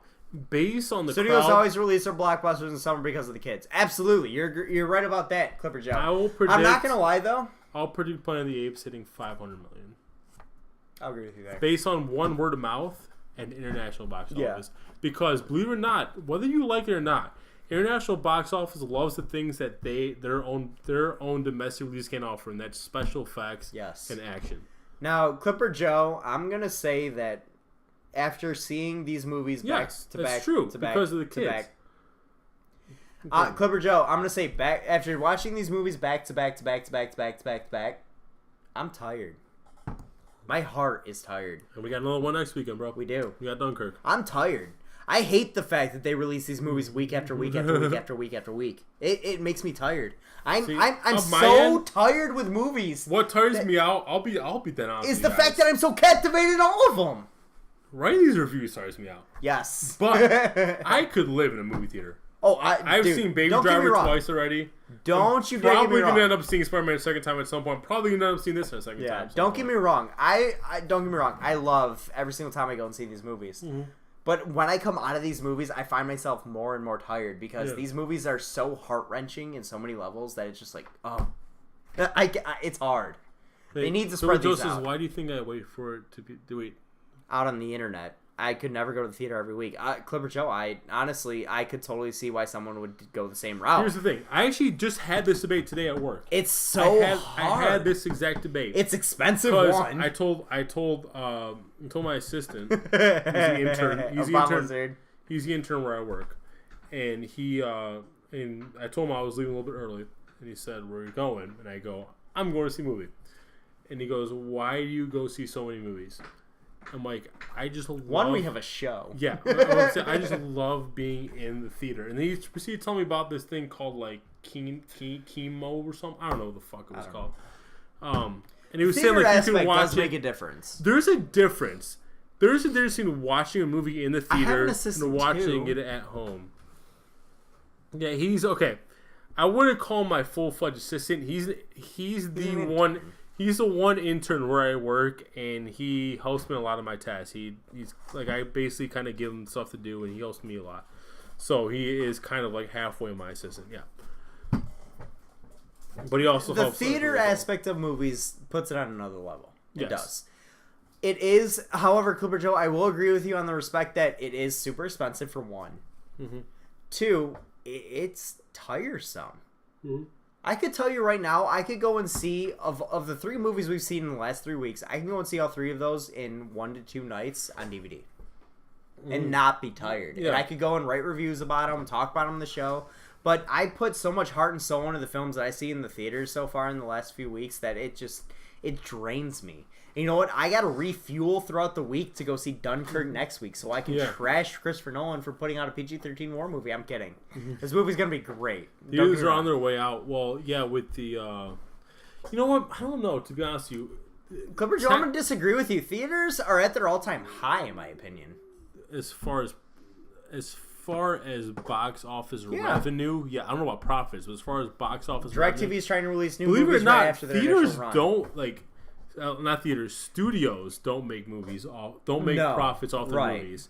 They make profits off the royalties and licensing, the DVD releases. Which the thing is though, is they do that on purpose though. Mm-hmm.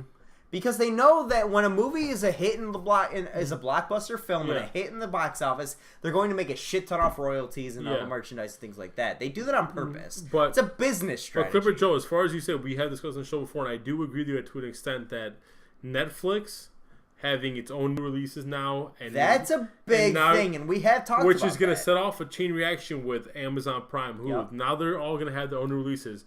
So you're gonna see a blockbuster film be released on Netflix. You're gonna see more competition. Yeah, exactly. Irishman. There you go. Exactly. There you go. You're gonna see more competition. Movie theaters are gonna struggle a little more. Will they be on the way out? I don't know, because they offer an experience that Netflix and Amazon Prime cannot offer. In the sense that the breaking ground film in that is The Irishman. Mm-hmm. It did Netflix agreement first $100 million film that Netflix has bought, as far as budget's concerned. Yeah.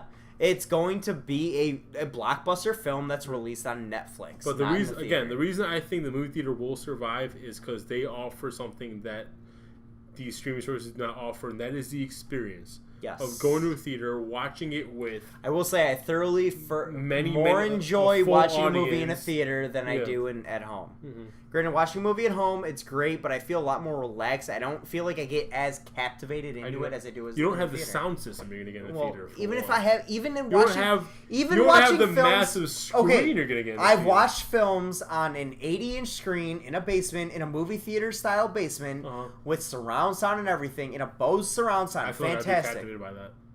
I wasn't as captivated as I was in the theater. Oh, okay. It was captivating to an extent. Was it the lack of the full audience? Was it the lack of concessions? I don't know. Honestly, I can't pinpoint it. I can't. I can't. But you can do what me and Nick did, which is go to the bathroom fast as fuck. Run. I literally ran. So this is what I did. It was like middle of the movie. I go, Nick, gotta run to the bathroom. Tell me what happens.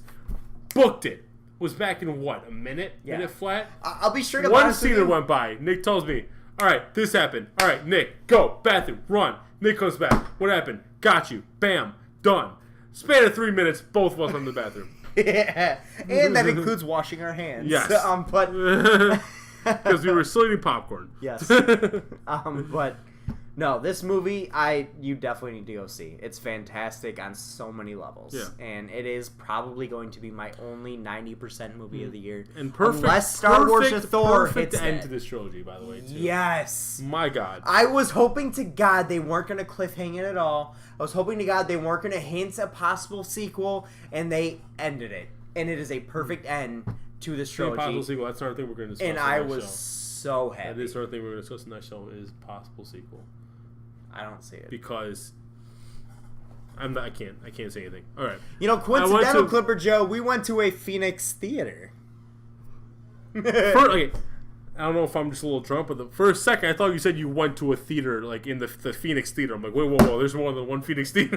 They serve meals during the movie. That's they're very introducing that here too. There are theaters that do that. I believe Yep. Imagine Palladium. Phoenix does that. Theaters, Rick Yes. Blinder. That's why we go there. Yeah, that's why we go. And It's literally like nobody knows about this damn theater. Another Michigan that one's like an obscure It is theater. hidden. But the one of the biggest Michigan theaters is they're called Imagine Theaters. Their And big one has the dinner couple, deals. I think two. I think Canton Yes. and Royal Oak both have it. Novi, they're about 3/4 of the theaters. Wikipedia have says there reclined might seats be now. one a sequel for Apes. You know what, Clipper Listen, Joe? yeah. We're I'm gonna gonna discuss say, it. We'll discuss it, but I'm gonna throw him a lead by saying But I'd I'm be gonna a be little honest- bit upset to begin with. So, guys, I'm gonna be honest, with you guys. Come Wednesday, in order to discuss what we want to discuss, we're gonna have to spoil a little bit. Yeah. So please Go see the movie. See the movie, and if not, just be careful what you watch on Yeah. Wednesday. Because as far as talking about potential sequels, we are gonna have to spoil. There's no way we can do it without spoiling. Right. So we can talk about all-time trilogy without spoiling. What potential sequels we will not be able to talk about I without think you have spoiling. to start a whole new trilogy. That's a spoiler because I'm gonna go on this show. Yeah. So you might have to start a whole new trilogy if you go You might. sequel. But that's literally all I got You for might. this. You might. That's literally all I got for this. I'm tired. yeah. Anyways, guys, So what was your final score? Let's just recap real quick. What was your final score? I'm gonna give it 98. 98%, 100%. There we go.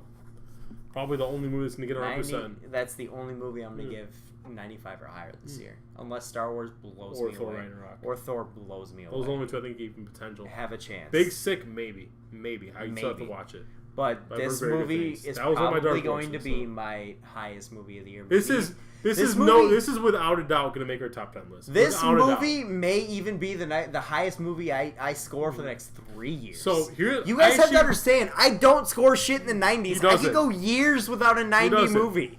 But This is a 98 for me.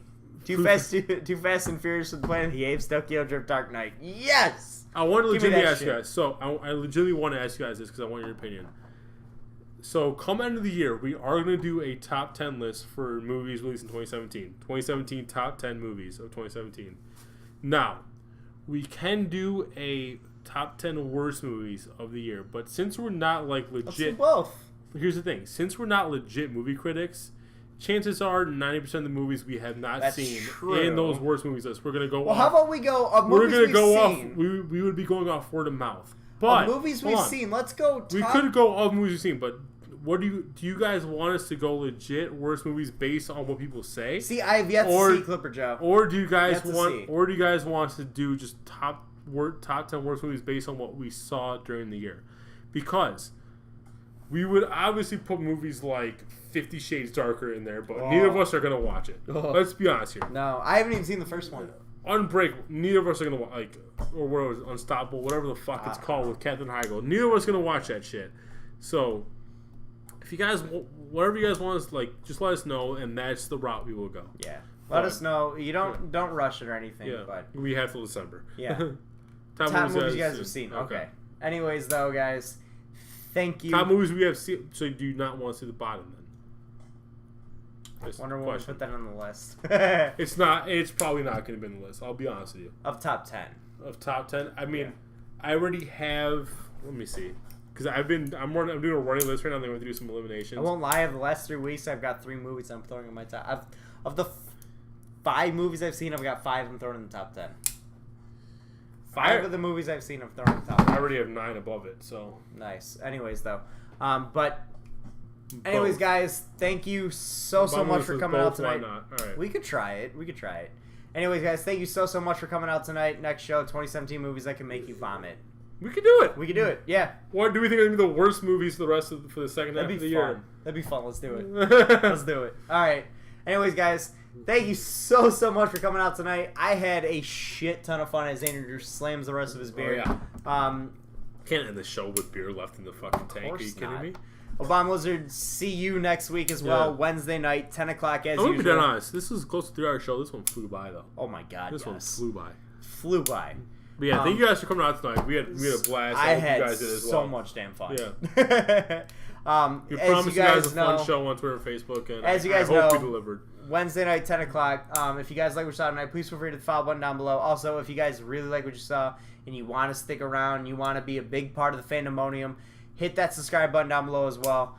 It's going to be a big thing that we're going to be putting forth towards the future, and a lot of big things coming for our subscribers. So that'd be awesome. All right. Study my football. Clipper now. joke, Yes, Clipper joke, you Clipper do. joke, Clipper joke. Real quick, I'm gonna let you in a little secret. I'm not sure if you're a big podcast fan, but if you really want to get some inside track on fantasy football, listen to the Fantasy Footballers. They will break it down for you. They're pretty huge. Maybe not as good as the Weekend. I'm kidding. no, for real. Do a remote from producer. To the detriment of our show, I'm trying to help. That's my bed. Due to the to the detriment of our show, I'm trying to help you out and say, please, listen to them too.